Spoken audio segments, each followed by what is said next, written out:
அஸ்ஸலாமு அலைக்கும் வரஹ்மத்துல்லாஹி வபரகாத்துஹு. அன்பிற்குரிய சகோதர சகோதரிகளே, இஸ்லாத்தின் பார்வையில் உணவு, உடை, உறைவிடம் என்ற தொடர் நிகழ்ச்சியில் 27 நாட்கள் நம்ம நிறைவு செய்துவிட்டு 28ஆம் நாளில் நம்ம அமர்ந்திருக்கிறோம். ஏற்கனவே அறிவித்தபடி இன்றும் நாளையும் பூஜை செய்யப்பட்ட பொருள்களை, மாமிசம் இல்லாத பொருள்களை நம்ம சாப்பிடுவது கூடுமா என்பது சம்பந்தமாக நாம் ஏற்கனவே சொன்ன செய்திகளுக்கு அதை ஒட்டி எழுந்திருக்கிற சந்தேகங்கள், அதில் எடுத்து வைக்கப்படுகிற எதிர்வாதங்கள், இதையெல்லாம் தெளிவுபடுத்துவதற்காகத்தான் இந்த 2 நாளை ஒதுக்கியிருக்கிறோம்.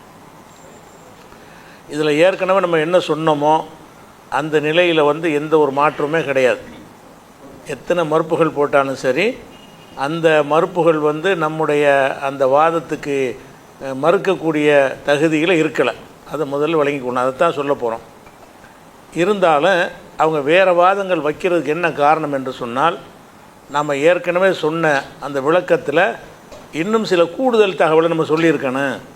அப்படி இருந்தால் அந்த கேள்வி வந்திருக்காது அப்படிங்கிற அடிப்படையில் அதை நம்ம ஃப்ரெஷ்ஷாகவே உங்களுக்கு எல்லாத்தையும் விளக்கிவிட்டு, அதில் எந்த ஒரு நிலைப்பாடு புதுசாக ஒன்றும் வராது. கூடுதல் விளக்கங்களும் கூடுதல் ஆதாரங்களையும் சேர்த்து, அதை ஆரம்பத்திலேருந்தே உங்களுக்கு சொல்கிற மாதிரி இந்த பூஜை செய்யப்பட்ட பொருள்களை பற்றி என்ன நிலைப்பாடு எடுக்கணும் என்பதற்கு ஃப்ரெஷ்ஷாகவே நம்ம சொல்லிடுவோம். அதில் ஃபஸ்ட்டு விளங்க வேண்டிய என்னன்னு கேட்டால், ஒரு பொருளை ஹலால் ஹராம் என்று முடிவு செய்கிறதா இருந்தால் ரெண்டையுமே அல்லாஹ் தான் செய்யணும். இது இஸ்லாத்தினுடைய அடிப்படை. நமக்கு சில விஷயங்கள் அருவருப்பாக இருக்கிறது, நமக்கு லாஜிக்கு ஏற்றதாக இல்லை அப்படிங்கிற காரணத்திற்காக ஒன்றை ஹராமாக்குவதோ, அல்லது நமக்கு ஹலாலாக இருந்தால் தான் இது நல்லா இருக்கும் அப்படிங்கிற விருப்பமாக இருக்கின்ற காரணத்திற்காக ஹலால் ஆக்குவதோ நமக்கு அதிகாரம் கிடையாது. அப்போ ஹலால் ஹராம் என்கிற விஷயம் அல்லாஹ்வுடைய தனிப்பட்ட ஒரு அதிகாரம். இது ஃபஸ்ட்டு நம்ம அடிப்படை எல்லாரும் வழங்கி வைத்துக்கொள்ள வேண்டும். அதில் இன்னொரு விஷயம் என்னென்னு கேட்டால், இது எல்லா மதுஹபுகள்லையும் எல்லா பிரிவினர்கிட்டையும் ஒத்துக்கொள்ளப்பட்ட ஒரு விதி இருக்கிறது.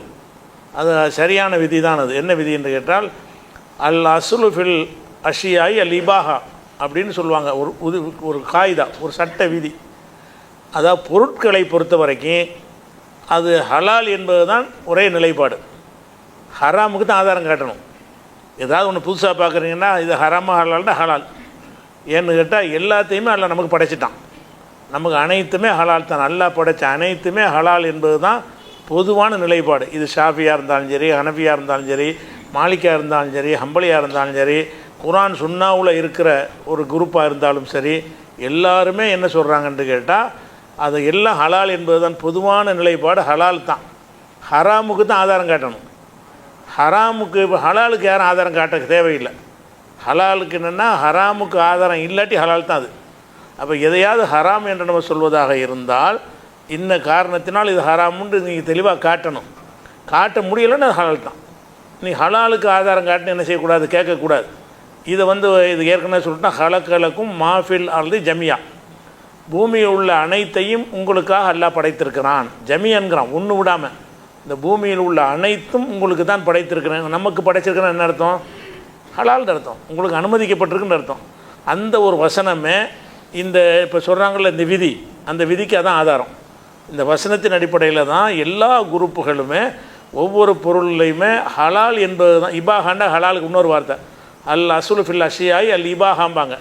ஒரு பொருட்களில் அசல் என்னன்னு கேட்டால் அது கூடும் என்பது தான், அது ஹலால் என்பது தான் அப்படிங்கிற ஒரு நிலைப்பாடு ஒத்துக்கொண்ட ஒரு விதி. யாருக்கு இந்த விதியில் மாற்றம் கிடையாது. இதை அடிப்படையை விளங்கி கொண்டு இப்போ ஹராம்ங்கிற அதிகாரம் யாருக்காவது இருக்கான்னு கேட்டால் அல்லாஹ்வுடைய ரசூலுக்கே இல்லைங்கிறது தான் மார்க்கத்தினுடைய நிலைப்பாடு.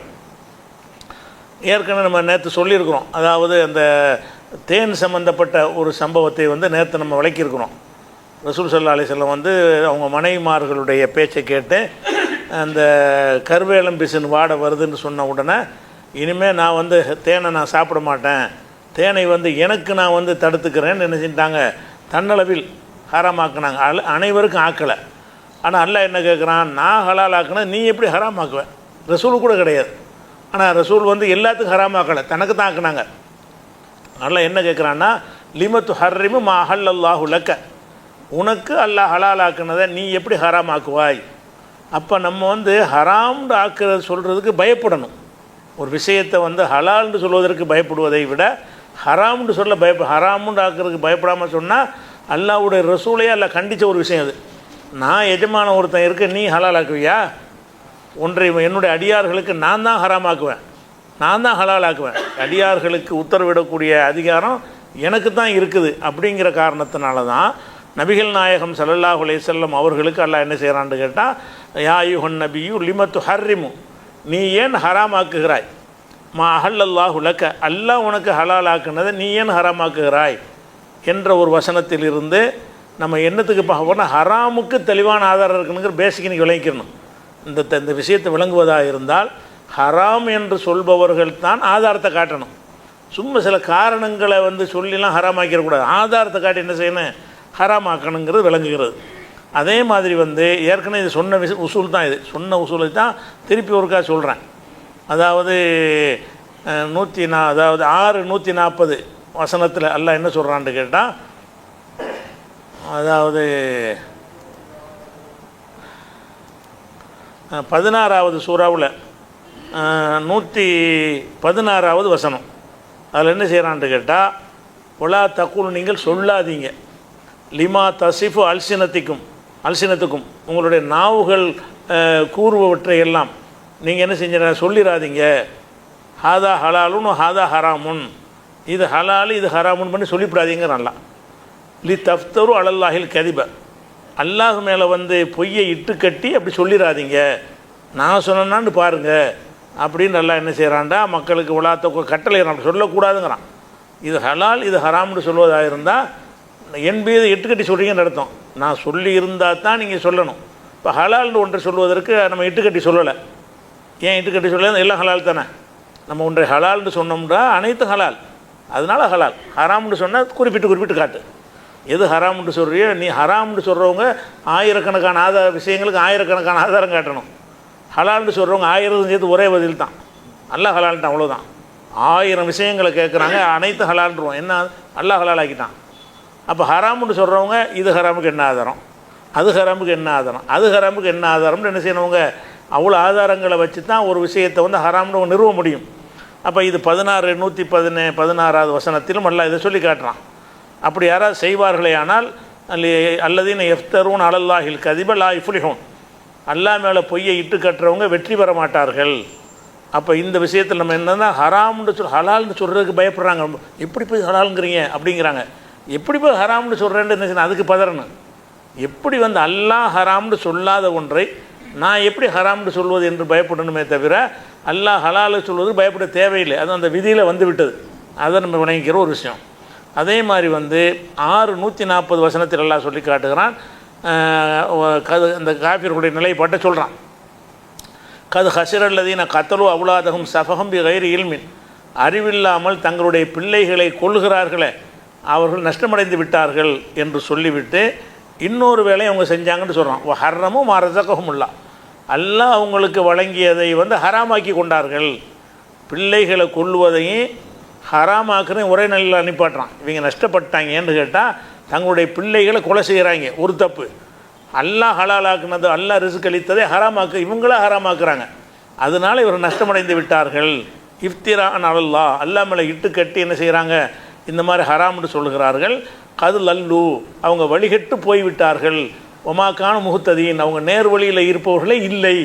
அப்படிங்கிற ஹராம்னு சொல்லிட்டோம்னு சொன்னால், ஆதாரம் தெளிவாக இல்லாமல் ஒன்றை ஹராம்னு சொல்லிட்டாங்கன்னு சொன்னால் அவர்கள் வழிகட்டவர்கள், அவங்க நேர் வழி பெற மாட்டார்கள் அப்படின்னு சொல்லி 6:140 வசனத்தில் அல்லாஹ் சொல்லி காட்டுகிறான். அதே மாதிரி வந்து இந்த விதியை வேற எங்கெல்லாம் சொல்கிறான்னு கேட்டால் 6:144 வசனத்தில் அல்லாஹ் சொல்லி காட்டுகிறான். அதாவது சில ஆண் பிராணிகள் இவங்களுக்கு ஹராமு, பெண் பிராணிகள் அவங்களுக்கு ஹராமு, ஒட்டகத்தில் ஆண் இவங்களுக்கு ஹராமு, ஒட்டகத்தில் பெண் அவங்களுக்கு ஹராமுன்ட்டு ஒரு வகையாக பிரித்து வச்சுருந்தாங்க ஜாகிலியா காலத்தில். அது அல்லாஹ் என்ன கேட்குறான், ஆதக்கரணி ஹர்ரமா அமில் உன் செய்யணி, ஏண்டா இது அல்லாஹ் ஹராமாக்குனா அல்லாஹ் இதில் ஆண் பிராணிகளை ஹராமாக்கி இருக்கிறானா பெண் பிராணிகளை ஹராமாக்கி இருக்கிறானா சொல்லு, ஆதாரத்தோடு சொல்லு, நீனா என்ன ஹராமாக்குற அப்படின்னு நல்லா கேட்டுட்டு ஃபமன் அல்லமு, எவன் பெரிய அநியாயக்காரனாக இருப்பான், மிம்மன் இஃப்தரா அலல்லாஹி கதிபன், அல்லாவின் மீது பொய்யை இட்டு கட்டுகிறானே, அல்லாஹ் ஒன்றை ஹராமுன்னு சொல்லாமல் இருக்கும்போது அவன் ஹராமுன்னு சொன்னால் தான் இட்டு கட்டுறான். அந்த டாப்பிக்லாம் இது வருது. அதை சொல்லும்போது தான் இது அல்லாஹ் சொல்கிறான். அல்லாஹ் மீது இட்டு கட்டுவது என்றால் அல்லாஹ் ஹராமாக்காத ஒன்றை ஒருத்தனை ஹராமாக்கினான் என்று சொன்னால் அவனை விட அநியாயக்காரன் யார் அப்படின்னு சொல்லிட்டு, இன்னுல்லாஹ் லா யஹ்தில் கௌமல் லாலிமீன், அநியாயக்கார கூட்டத்துக்கு அல்லாஹ் வழிகாட்ட மாட்டான். இது 6:144 வசனத்தில் இருக்கிறது. அதே மாதிரி 7:32 வசனத்தில் அல்லாஹ் என்ன செய்கிறான்னு கேட்டால், குல் நபியை நீங்கள் கேளுங்கள், மன் ஹர்ரம ஜீனத்தல்லாஹி, 2 விஷயத்தில் வரும். அல்லாஹ் வந்து இந்த உலகத்தில் வந்து உணவுகளையும் நமக்கு தந்திருக்கிறான், சும்மா அலங்கார பொருளையும் தந்திருக்கிறான். உலகத்தில் உள்ள எல்லாமே திங்கிறது உள்ளதா இல்லை. அலங்கார நறுமணத்தை அல்லாஹ் நறுமண பொருள்களை தந்திருப்பான், ஆடைகளை தந்திருப்பான். அப்போ அல்லாஹ் என்ன கேட்குறான்னு கேட்டால், இந்த அடியார்களுக்கு அல்லாஹ் பூமியிலிருந்து வெளிப்படுத்தியிருக்கிற அலங்கார பொருட்களையும் தையிபாத்தி மினர் ரிசுக்கு, உண்ணுகிற தூய்மையான பொருள்களையும் எவன் ஹராமாக்க முடியும்? உணவு மட்டும் கிடையாது, அத்தர் போடக்கூடாதுன்னா அது நீ எப்படி ஹராமாக்குவே? அதாவது உண்பதற்கு மட்டும் இந்த ஹராம் ஹலால் வரல. அல்லாஹ் அடியார்களுக்கு என்ன செய்கிறான்னா, அந்த பூமியில் திங்கிற சாமானையும் தந்திருக்கிறான், நம்ம அலங்கரித்து கொள்ளக்கூடிய சாமானையும் தந்திருக்கிறான். அலங்காரத்துக்கு பயன்படக்கூடிய அழகான பெயிண்ட் அடிக்கிறீங்க, இது கூடுமான்னா ஆதாரம்லாம் தேட வேண்டியதில்லை. கூடாதுன்னு ஆதாரம் சொல்கிறா, கூடாதுன்னு ஆதாரம் இப்படி கூடுதானே. இந்த மாதிரி பெயிண்ட் அடித்து செவத்துக்கெல்லாம் அடிக்கலாமான்னு ஒருத்தன் கேட்குறான். பெயிண்ட்டுங்கிற ரசூலுல்லாஹ் காலத்தில் இல்லை, ரசூலுல்லாஹ் காலத்தில் இல்லாமல் போகுதுரா, இது எப்படி நீ ஹராமாக்குவே? நீ பெயிண்ட் அடிக்கிறது உலகத்து பொருள் தானே அது. அப்போ அந்த மாதிரி என்ன செய்யணும்னு கேட்டால், இதெல்லாம் அலங்காரத்துக்கு புரியுது. இந்த மாதிரி லைட்லாம் போடலாமா போடக்கூடாதுங்கிற ஆதாரத்தை சொல்லணும்னு கேட்கணும்.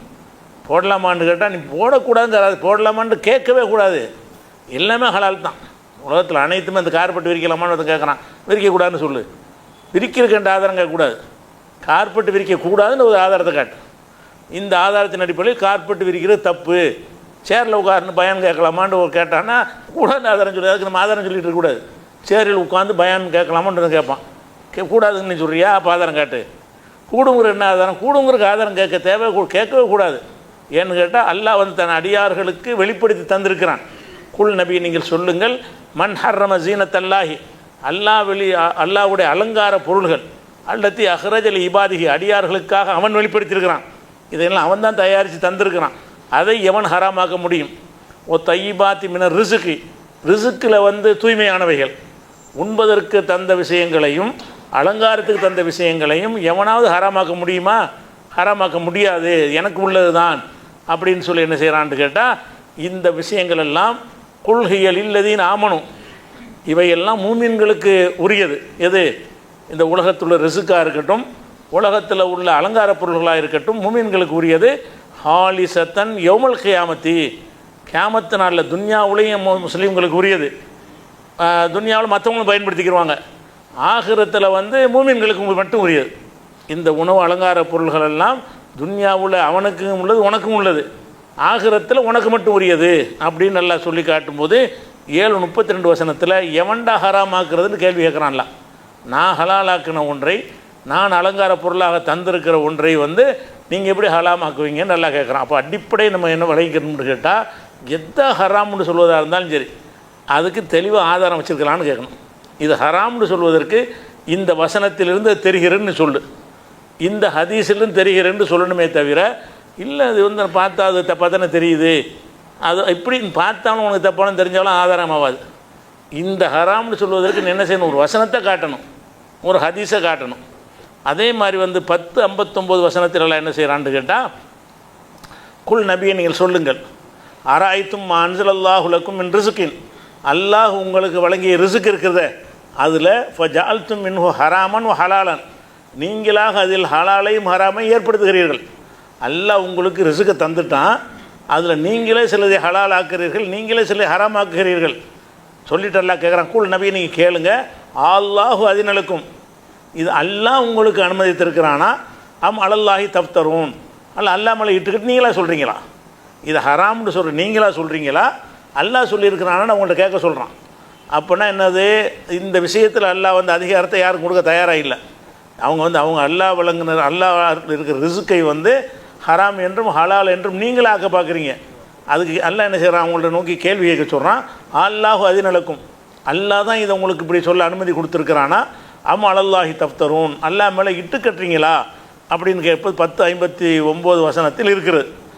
அதே மாதிரி எல்லாம் செய்கிறான்னு கேட்டால் இதில் 5வது சூறாவில் 87வது வசனத்தில் அல்லாஹ் சொல்லி காட்டுகிறான், யாயுல்லதி நாமனும் நம்பிக்கை கொண்டவர்களே, லா துஹர்ரிமு தையிபாத்தி மஹல்லல்லாஹு லக்கும், அல்லாஹ் உங்களுக்கு எதை ஹலாலாக்கினானோ அந்த தூய்மையானவைகளை நீங்களாக ஹராமாக்கிறாதீங்க.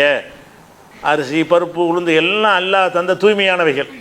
பூஜைன்னு அதுதானே செய்கிறீங்க, அது தூய்மையானவைகள். தூய்மையானது நீங்கள் திங்கிறதுக்கு ஹலாலாக்கி வச்சுட்டான், அதை ஒரு காரணத்தை சொல்லி நீங்கள் ஹராமாக்குறீங்க. இந்த வசனங்களே போதுமானதாக இருக்குங்கிற சொல்கிற ஆதாரம் தனியாக சொல்கிறேன். அப்போ யாய் உள்ளது நாம நம்பிக்கை கொண்டவர்களே, லா துஹர்ரிமு நீங்களாக ஹராமாக்கி கொள்ளாதீர்கள், தையிபாத்தி மஹல்லல்லாஹு லக்கும் அல்லாஹ் உங்களுக்கு ஹலாலாக்குனான அதை ஹலாலாக்கிய தூய்மையானவைகளை நீங்கள் ஹராமாக்கிறாதீங்க சொல்லிவிட்டு, அப்படி ஆக்குறது என்ன காரியம்னு கேட்டால் வரம்பு மீறல், என்னுடைய அதிகாரத்தை கையில் எடுக்கிறதுன்னு சொல்லிட்டு அல்லாஹ் என்ன செய்கிறான்னா, வலா தஅத்தது வரம்பு மீறிடாதீங்க.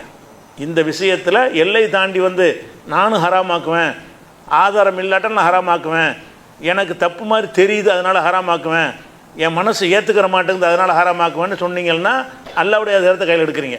வலா தஅத்தது நீங்கள் வரம்பு மீறாதீர்கள், இன்னல்லாஹ லா யுஹிப்புல் முஅ்ததீன் வரம்பு மீறுவர்களை அல்லாஹ் நேசிக்க மாட்டான் என்று அல்லாஹ் என்னது ஹராமாக ஆக்காதீங்கன்ற ஹலாலாக்காதீங்கன்னு எந்த ஒரு வசனமும் இல்லை. ஹராமாக்காதீங்கிற கட்டம் தான் இருக்குது. நீங்கள் எதையுமே அல்லாஹ் உங்களுக்கு தந்துக்கிற ரிஸ்கை ஹராமாக்கி விடாதீர்கள். அப்போ ஹராமாக்குனா என்னவாகும்னு கேட்டால் வரம்பு மீறலாகும். அதனால் உலா தாத்தது. அப்போ யார் ஒருத்தர் ஆதாரம் இல்லாமல் ஒன்றை ஹராம்னு சொல்லுகிறாரோ அவர் வரம்பு மீறுகிறார். மனிதனுக்கு என்ன வரம்பு கொடுத்துருக்கானோ அதை மீறி அல்லாஹ்வுடைய அதிகாரத்தை கையில் எடுக்கிறார். எல்லாம் மீறி இப்போ என்ன செய்கிறாரு, நான் தான் அல்லாங்கிறார். அதான் அர்த்தம், நீ ஹராமாக்கணும்னு நீ என்ன இறைவனா, அது அவன் இல்லப்பா ஹராமாக்கு, நீ என்ன ஹராமாக்குறது அப்படிங்கிற அடிப்படையில் இந்த வார்த்தையெல்லாம் சொல்லி காட்டுகிறான். இதெல்லாம் குர்ஆன் மூலமாக ஹராம் என்று ஒன்றை சொல்லக்கூடியவர்கள் தான் ஆதாரம் சமர்ப்பிக்க வேண்டும். அது இல்லாமல் என்ன செய்ய முடியாது. ஹராமை நம்ம என்ன காரணத்தை சொன்னாலும் இதனால் அப்படி வருது, அதனால் இப்படி வருது, தீமைக்கு துணை செய்கிறதா வருது, அதெல்லாம் அல்லாஹ் சொல்லியிருப்பான். நீ இது ஹராம்ங்கிறதுக்கு என்ன ஆதாரம் வச்சுருக்கிற, இது பொரி, இது ஹலாலா இல்லையா, இது சர்க்கரை, இது ஹலாலா இல்லையா, ஹலால், அது ஹராம். அவருக்கு என்ன ஆதாரம் காட்டுறேன்னா என்னமோ செஞ்சு விட்டாங்கிறதா ஆறாமுங்கிற, அதான் ஆதாரம் காட்டுறதுக்கு. அல்லாஹ் ஹலாலாக்குனது எவனோ என்னமோ சொல்லிட்டாங்கிற காரணத்துக்காக வேண்டி இதில் எப்படி அது ஹராமு வரும், என்ன செய்ய அது நமக்கு ஒத்துக்கிற மாட்டேங்குது, சிறுக்குக்கு துணை போகிற மாதிரி அப்படி நல்லா சொல்லியிருக்கிறானா அப்படின்னு நம்ம பார்க்கணும். இதெல்லாம் ஒரு இந்த வசனத்திலேருந்து விளக்கம் சொல்லும்போது விரிவாக வந்துடும் உங்களுக்கு. அதுக்கடுத்து என்ன செய்கிறாங்கன்னு கேட்டால் பல விஷயங்களை இதையும் ஏற்கனவே சொன்ன விதி தான், அதோடு இணைச்சி பார்த்தா அந்த இது விளங்கும். அது ரசூலுல்லாஹ் என்ன செய்கிறாங்கன்னு கேட்டால், அல்லாஹ் சில கடமைகளை உங்களுக்கு விதித்திருக்கிறான், அந்த கடமைகளை பாழாக்கிறாதீங்க. சில பொருள்களை ஹராமாக்கியிருக்கிறான், அதை மீறிடாதீங்க. ஒரு எல்லையை வகுத்திருக்கிறான், அதையும் எல்லையை மீறி விடாதீர்கள் என்று சொல்லிவிட்டு ஓ சக்கத்த அன் அஷியா பல விஷயங்களை பற்றி சொல்லாமல் விட்டிருக்கிறான். சொல்லாமல் விட்டதுன்னா மின்கயிறு நிசியானின் மறதியினால் அல்ல, வேணும்னு சொல்லாமல் விட்டுருக்கிறான். சொல்லாமல் விட்டான்னு சொன்னால் ஃபலா தபஹசு அன்ஹா அதில் போட்டு ஆய்வு செய்யக்கூடாது, ஹலால் விட்டுற வேண்டியதான். அல்லாஹ் சொல்லாமல் ஒரு விஷயத்தை பற்றி சொல்ல, இந்த மாதிரி ஆயுத பூஜையுடைய பொரியை திங்கலாமான்னு அல்லாஹ் என்ன செய்யலை, சொல்லலை. நமக்கு நேரடியாக ஒன்றும் வரலை. வரட்டி உனக்கு என்ன அதை பற்றி எல்லாம் சொல்லலை. இல்லை சொல்லாட்டி நீ ஏன் சொல்கிற, அவன் சொல்லாத ஒன்றை நீ என்னத்துக்கு சொல்கிற, ஃபலா தபஹசு அன்ஹா அதுக்குள்ளே ஆய்வுக்கு போகாதீங்க. அல்லாஹ் சொல்லலையில், அவன் மறதி உள்ளவன், அவன் மறந்துட்டு சொல்லாமல் விட்டாமல் இருக்குது. அப்போ நம்ம சேர்த்துக்குருவோன்னு சொல்கிறதுன்னா அப்போ அல்லாஹ் மறதியாளனாக பார்க்குறார்கள். இவங்க எந்த ஆதாரத்தையும் காட்டாமல் ஒன்றை ஹராம் என்று சொல்வார்களே, ஆனால் என்ன ஆதாரம் காட்டியிருக்கான்னு பிறகு காட்ட, சில ஆதாரங்களை காட்டிருக்கேன்னா ஆதாரமாக நீங்கள் பாருங்கள். இந்த மறுப்பு போட்டவர்கள்லாம் சொல்கிறது ஆதாரத்தை காட்டாமல் நீங்கள் அதை ஹராம்னு சொல்வீர்களே, ஆனால் அப்போ நீங்கள் என்ன செய்கிறீங்கன்னா அல்லாஹ்வுடைய அதிகாரத்தை கையில் எடுக்கிறீங்க, இப்படி செய்யாதீங்கன்ற ஹதீஸ் இருக்கிறது. இது தாரகுத்திரியில் உள்ள ஹதீஸை முன்னரையும் சொல்லியிருக்கிறோம், திருப்பி ஒருக்காவும் சொல்லிடுறோம். அதே மாதிரி பஸாருங்கிற நூலில் இந்த விதியை அல்லாஹ்வுடைய தூதர் சொல்கிறாங்க. என்ன சொல்கிறாங்கன்னு கேட்டால், மா அஹல்லல்லாஹு ஃபீ கிதாபிஹி ஃபஹுவ ஹலாலுன், அல்லாஹ் தன்னுடைய கிதாபில் வேதத்தில் எதை ஹலாலாக்கி இருக்கிறானோ அதுதான் ஹலால். ஒமா ஹர்ரம ஃபஹுவ ஹராமுன், எதை வேதத்தில் ஹராம் என்று சொல்லியிருக்கிறானோ அதுதான் ஹராம். ஒமா சகத் அன்ஹு, எதை பற்றி அல்லாஹ் சொல்லாமல் விட்டிருக்கிறானோ ஃபஹு ஆஃபுன், அது மன்னிக்கப்பட்டது, அது குற்றமில்லை, ஹலால்னு அர்த்தம். உங்களுக்கு அது கேள்வி வராது. ஃபக்புலு மினல்லாஹி ஆஃபியத்தஹு, அல்லாஹ் எதை மன்னித்து விட்டிருக்கிறானோ அதை நீங்கள் ஏற்றுக்கொள்ளுங்கள். அவனே சொல்லாமல் விட்டுட்டான். அதை பற்றி நீங்களாவது சொல்கிற ஹராம்னு ஆக்கின விஷயத்தையெல்லாம் அவன் சொல்லலை. இந்த பிரச்சனையில் பேசாமல் விட்டுருக்கிறான். பேசாட்டி நீன்னு விட்டுப்போ. அவன் பேசாமல் விட்டுருக்கான்டா உன்னை அனுமதிச்சிட, உன்னை கேள்வி கேட்க மாட்டேன்னு அர்த்தம். அவன் எதுக்கெல்லாம் கேள்வி கேட்பானோ அதையெல்லாம் அவன் தெளிவுபடுத்திடுவான். அப்படிங்கிற விஷயத்தை வந்து ரசூலுல்லாஹ் சொன்னாங்கன்ட்டு பஸாருங்கிற ஒரு நூல்லையும் இருக்கிறது. இதெல்லாம் இஸ்லாத்தினுடைய ஒரு அடிப்படையில் உள்ள ஒரு விஷயம். இப்போ இதை விளங்கிட்டோமா? இந்த அடிப்படை மனசில் வச்சுக்கிறங்க. முதல் விஷயம் என்னென்னு கேட்டால், ஹராம் என்று யார் சொல்கிறார்களோ அவங்க வந்து அவங்களா சொல்லவே முடியாது. எந்த ஒரு வாதங்கள், லாஜிக்கான வாதங்கள்லாம் சொன்னாலும் அல்லாட்ட எடுபடாது. அது ஹராம்னு சொல்வதற்கு எந்த வசனத்திலிருந்து அது ஹராம்னு விளங்கினாய், எந்த ஹதீஸிலிருந்து அது ஹராம்னு விளங்கினாய் என்பதற்கு அவங்க சொல்லணுமே தவிர, வேறு ஏதாவது நம்ம நம்பிக்கைக்கு தகுந்தவாறு சில காரணங்களை சொல்லி ஹராம்னு சொல்வார்களே ஆனால் அவங்க எல்லை மீறுறாங்க. இது ஒரு பேசிக்கே ஃபஸ்ட்டு விளங்கிக்கிறணும். அதுக்கடுத்து என்ன விஷயம்னு கேட்டால், இந்த ஒமா உஹில்லங்கிற வசனத்துக்கு வர்றோம். அதாவது 4 விஷயத்தை அல்ல ஹராமாக்குறேன்னு சொல்கிறான்ல, அந்த 4 விஷயத்தை ஹராமாக்குற வசனங்கள் என்ன வருதுன்னு கேட்டால் 6:145 வருது. என்ன வருதுன்னு கேட்டால், ஃபிஸ்கன் உஹில்ல லி கைரில்லாஹி பிஹி, அல்லாதவர்களுக்காக உஹில்லங்கிற வார்த்தை வந்திருக்குது. இந்த உஹில்ல தான் பிரச்சனை. உஹில்ல என்பதற்கு நம்ம என்ன செய்கிறோம்னு கேட்டால், அறுக்கிறதுங்கிற அர்த்தம் தான் கொடுக்கணுங்கிறோம். சில ஆளுக்கு என்ன செய்கிறான்னா, உஹில்ல உண்டா வந்து அது பொதுவான வார்த்தை, அறுக்கிறது மட்டும் குறிக்காது, அது வந்து விவசாய பொருள் எந்த பொருளாக இருந்தாலும் அல்லாதவர்களுக்கு படையல் செஞ்சாலும் குறிக்கும் அப்படின்னு சிலர் சொல்கிறாங்கல்ல. அவங்க அந்த ஒமா உஹில்லங்கிற வச்சுக்கிட்டு தான் வாதிடுறாங்க. இந்த விதத்தில் இந்த பூஜை செய்யும் பொருள்களை ஹராம் என்று யார் சொல்கிறார்களோ அவங்க 2 குரூப்பாக இருக்கிறாங்க. ஒரு குரூப் என்ன செய்கிறாங்கன்னு கேட்டால், இந்த ஒமா உஹில்லவுல அடங்கிருங்கிறாங்க. ஒமா உஹில்லன்னா என்னது, இறைவன் அல்லாதவர்களுக்காக சத்தமிடப்பட்டவைன்னு அதுக்கு அர்த்தம். அது அர்த்தம் அதுவாக இருந்தாலும் அது எதை குறிக்கும் என்றால், மாமிசத்தையும் குறிக்கும், மாமிசம் அல்லாத சைவ உணவுகளையும் குறிக்கும். 2 தான் குறிக்கும். அல்லாதவர்களுக்கு அவன் ஒரு மாமிசத்தை படையல் செஞ்சாலும் அது குற்றமாயிரும், தாவரங்களை படையல் செஞ்சாலும் குற்றமாயிரும் தான் இதுக்கு அர்த்தம் அப்படின்னு சொல்லி இந்த வசனம்தான் அதுக்கு ஆதாரம்னு உங்கள்கிட்ட காட்டுவாங்க. ஒரு சாரார் என்ன செய்வாங்கன்னா, ஒமா உஹில்லங்கிறதுக்குள்ளே 2 அர்த்தம் இருக்குங்கிறாங்க. அதை ஒமா உஹில்ல அல்லாதவர்களுக்காக சத்தமிடப்பட்டதுன்னு இப்போ அர்த்தம் செய்கிறோம். சத்தமிடப்பட்டதுன்னு சொல்லிவிட்டு அதனுடைய கருத்து வந்து அறுக்கப்பட்டதுன்னு நம்ம சொல்லிட்டு இருக்கோம்ல. அப்படிலாம் செய்யக்கூடாது. நீங்கள் அறுக்கப்பட்டதுன்னு ஒரு கருத்தை ஒன்று திணிக்கிறீங்க. அல்லாதவர்களுக்காக சத்தமிடப்பட்டது என்று சொன்னால் அது வந்து தாவரமாக இருந்தால் என்ன, மாமிசமாக இருந்தால் என்ன, எல்லாம் ஒன்று தான் அப்படின்னு ஒரு சாரார். இன்னொரு சாரார் என்ன செய்கிறாங்கன்னு கேட்டால், ஒமா உஹில்லன்னு அறுக்கப்படுறது தான், இருந்தாலும் அது ஷிர்க்குக்கு துணை வேறு காரணம் சொல்லி இந்த வசனத்தை வச்சு ஹராமாக்குறது இல்லை. இந்த வசனத்தை வச்சு பூஜை பொருள்களை ஹராமாக்குற ஒரு சாராரும் இருக்கிறார்கள், இந்த மறுப்பு சொன்னவர்கள். ஆனால் இந்த வசனம் அறுக்கிறது தான் குறிக்குது என்று சொல்லிவிட்டு இதை நாங்கள் ஆதாரமாக காட்டலை, அவன் பூஜை செஞ்சு தர்றான், செருக்குக்கு என் துணை செய்ய இப்படிங்கிற இந்த வசனத்துக்கு வச்சு சொல்கிறதில்ல. அப்போ 2 சாராரை மறுக்கிறாங்க. ஒரு சாரார் வந்து இந்த வசனம் அறுப்பதை பற்றி சொல்லவில்லை, அல்லாஹர்களுக்காக சத்தமிடப்பட்டதுங்கிற வார்த்தை தான் இருக்கிறது, இது வந்து நம்ம அந்த அறுக்கிறதை தான் குறிக்கும்னு நம்ம எடுத்துக்கொள்ளக்கூடாது, அறுக்கிறதையும் குறிக்கி அறுக்காமல் படையல் செய்வதையும் குறிக்கும்னு இந்த வசனத்துக்கு என்ன செய்கிறாங்க, அந்த அர்த்தம் கொடுக்கணும்னு சில பதிவுகளை போட்டிருக்கிறாங்க. அப்போ இந்த வார்த்தை முதல்ல எடுத்துக்குவோம். முதல்ல ஒமா உஹில்லங்கிறோடைய அர்த்தம் தெளிவாயிடுச்சின்னு சொன்னால், அப்போ இது வந்து மாமிசத்தை தான் குறிக்குது என்று தெளிவாகிவிட்டது என்று சொன்னால் அவங்களுடைய எல்லா வாதமும் அடிபட்டு போயிடும். அதைத்தான் நம்ம என்ன செய்யணும், இது எதைத்தான் குறிக்குது என்பதை எப்படி நம்ம முடிவு செய்வது என்பதை பார்க்கணும். அதே மாதிரி எங்கேயெல்லாம் அது வருதுன்னு கேட்டால் 6:145 வருதா, அதே மாதிரி 2:173 எல்லாம் என்ன செய்கிறான்னு கேட்டால், ஒலஹமல் ஹின்சீரி ஒமா உஹில்ல பிஹில் கைரில்லா, இதே வாசகம் இறைவன் அல்லாதவர்களுக்காக சத்தமிடப்பட்டவை. அதாவது அவங்க எந்த கருத்துப்படி எதிர்கருத்து உள்ளவங்க பிரகாரம் சத்தமிடப்பட்டவை என்று சொன்னால் படையல் செய்யப்பட்டவை, பூஜை செய்யப்பட்டவை, அறுக்கப்பட்டவை எல்லாத்தையும் எடுத்துக்கொள்ளும்னு என்ன செய்கிறாங்க. இந்த ஒமா உஹில்லன்னு அரபியில் உள்ள ஒரு சொல், இதுக்கு வந்து எல்லாத்தையும் தான் குறிக்கும்னு அர்த்தம் வச்சுட்டாங்கன்னு வைங்களேன். அப்போ நம்ம வாதம்லாம் தப்பாக போயிரும்ல. இதனுடைய அர்த்தம் வந்து விரிந்த அர்த்தம்னு சொல்வார்களே, ஆனால் உண்மையாக இருக்கும் என்று சொன்னால் நம்ம வாதம் அடிபட்டு போயிடும். 2ஐயும் குறிக்கும்போது நீங்கள் என்னத்துக்கு அறுத்ததுன்னு மட்டும் எடுக்கிறீங்க அப்படின்னு ஒரு கேள்வி வந்துடும். அப்போ இந்த வசனத்துக்கு அந்த அர்த்தம் இல்லைங்கிறாங்க. அதே மாதிரி வந்து இதே விஷயம் வந்து இன்னொரு வசனம் 5:3 வசனத்துலேயும் இதே வாசகம் வருது. இப்படி வருதுன்னு கேட்டால், ஒமா உஹில்ல லி கைரில்லாஹி பிஹி 5:3 இருக்கிறது. இதுவும் ஒமா உஹில்லன்னு தான் வருகிறது, 3 இடத்துல வருது. அதே மாதிரி 4வது இடத்துல என்ன வருதுன்னு கேட்டால் 16:115 16 115 என்ன செய்கிறான்னா உலகமல் ஹின்சீரி ஒமா உஹில்ல லி கைரில்லாஹி பிஹி, இப்படி இந்த 4 வசனங்களில் வந்து ஒமா உஹில்ல லி கைரில்லான்னு வருது. நான் சொன்ன 4 வசனங்கள்லையும் ஒமா உஹில்ல லி கைரில்லா. அப்போ இந்த ஒமா உஹில்ல லி கைரில்லாவுக்கு என்ன அர்த்தம் செய்வது என்றால், அறுக்கப்பட்டதுன்னு அர்த்தம் செஞ்சோமையானால் இது மாமிசத்தை தான் குறிக்கும்னு வந்துடும். அந்த அர்த்தம் செஞ்சோம்னா. இல்லை அது பரந்த அர்த்தம் உள்ளது, அது மாமிசமாக இருந்தால் என்ன, வேறு பொருளாக இருந்தால் என்ன அப்படின்னு அர்த்தம் செய்வார்களே ஆனால் அப்போ பூஜை பொருள் சாப்பிடக்கூடாதுன்னு வந்துடும். மாமிசத்தையும் சாப்பிடக்கூடாது, தாவர வர்க்கங்களையும் என்ன செய்யக்கூடாது, சாப்பிடக்கூடாதுன்னு வந்துடும். அப்போ முதல்ல இந்த வார்த்தையோட அர்த்தம் என்ன, ஒமா உஹில்லங்கிற அர்த்தத்துக்கு வந்து பரந்த அர்த்தம் கொடுக்குறதா அல்லது வந்துக்கிட்டு அறுக்கிறதுங்கிற அர்த்தம் மட்டும் கொடுக்குறதா என்பது இப்போ உள்ள அந்த பிரச்சனை.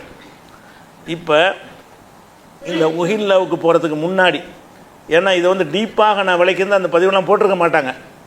ஒரு சொல் இருக்குதுன்னு வைங்க, ஒரு சொல்லுக்கு வந்து 4 வகையான அர்த்தம் இருக்குது. ஒரு சொல்லுக்கு வந்து என்ன இருக்குது, எல்லா மொழிகள்லையும், அது அரபியாக இருந்தாலும் சரி, தமிழாக இருந்தாலும் சரி, குரானாக இருந்தாலும் சரி, ஹதீஸாக இருந்தாலும் சரி, ஏன் பேச்சாக இருந்தாலும் சரி, உங்கள் பேச்சாக இருந்தாலும் சரி, அந்த சொற்களுக்கு என்ன இருக்கும்னா 4 வகையான அர்த்தம் இருக்கும்.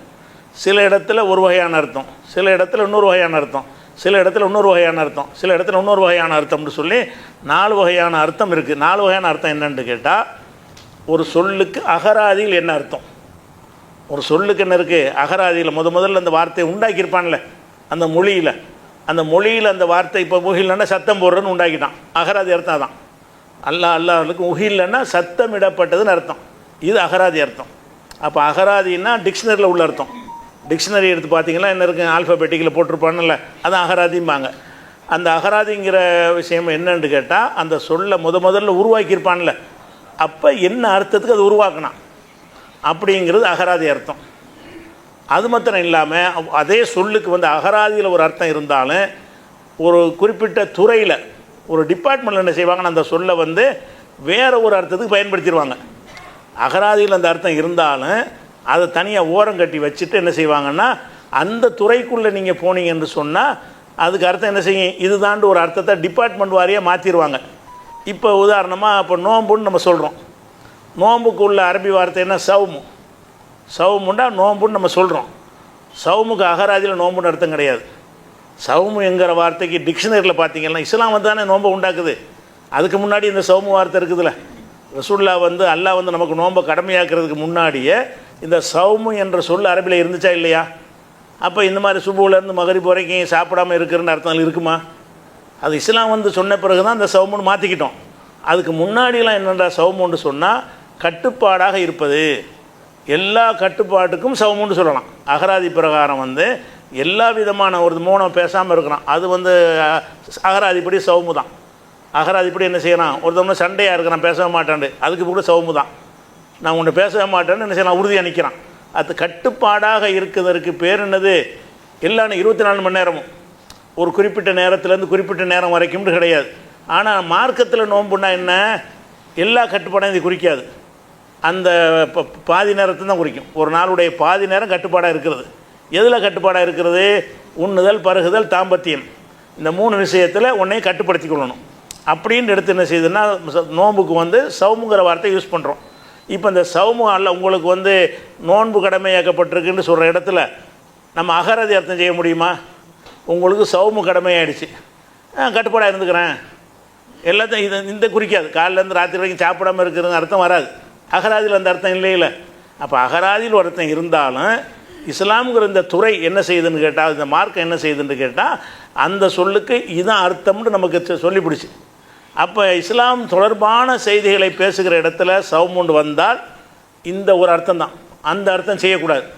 எந்த அர்த்தம் செய்யக்கூடாது, அகராதியில் இருக்கிறத செய்யக்கூடாது. இப்போ ஜக்காத்துனா தூய்மைப்படுத்துதல். ஜக்காத்துக்கு என்ன அர்த்தம், தூய்மைப்படுத்துதல். சோப்பை போட்டு துணியை துவைச்சிக்கிட்டு இருக்கிறீங்கன்னா அது ஜக்காத்து தான். அல்லாஹ் வந்து அக்கீமு ஸலாத் ஆத்து ஜக்காத்துங்கிறான். அகராதியில் தூய்மைப்படுத்துதல், நான் சட்டையை துவைச்சிட்டேன் அதனால அப்படின்னு ஒருத்தர் சொல்ல முடியுமா? அகராதியில் இருக்கத்தான் செய்யுது. அகராதியில் தூய்மைப்படுத்தல்ன்ற அர்த்தம் ஜக்காத்துக்கு இருக்கிறது. எல்லா தூய்மைப்படுத்தலும் எடுத்துக்கொள்ளும். உள தூய்மை, உடல் தூய்மை, ஆடை தூய்மை என்ற எல்லா விதமான தூய்மையையும் அது எடுத்துக்கொள்ளும். ஆனால் அல்லாஹ் அதையா சொல்கிறான்? இல்லை, அகராதியில் ஒரு அர்த்தம் இருந்தாலும் இந்த மாதிரி சில சட்டங்களை போட்டு இதுக்கு பேர் ஜக்காத்து நல்லா வச்சுக்கிட்டான்.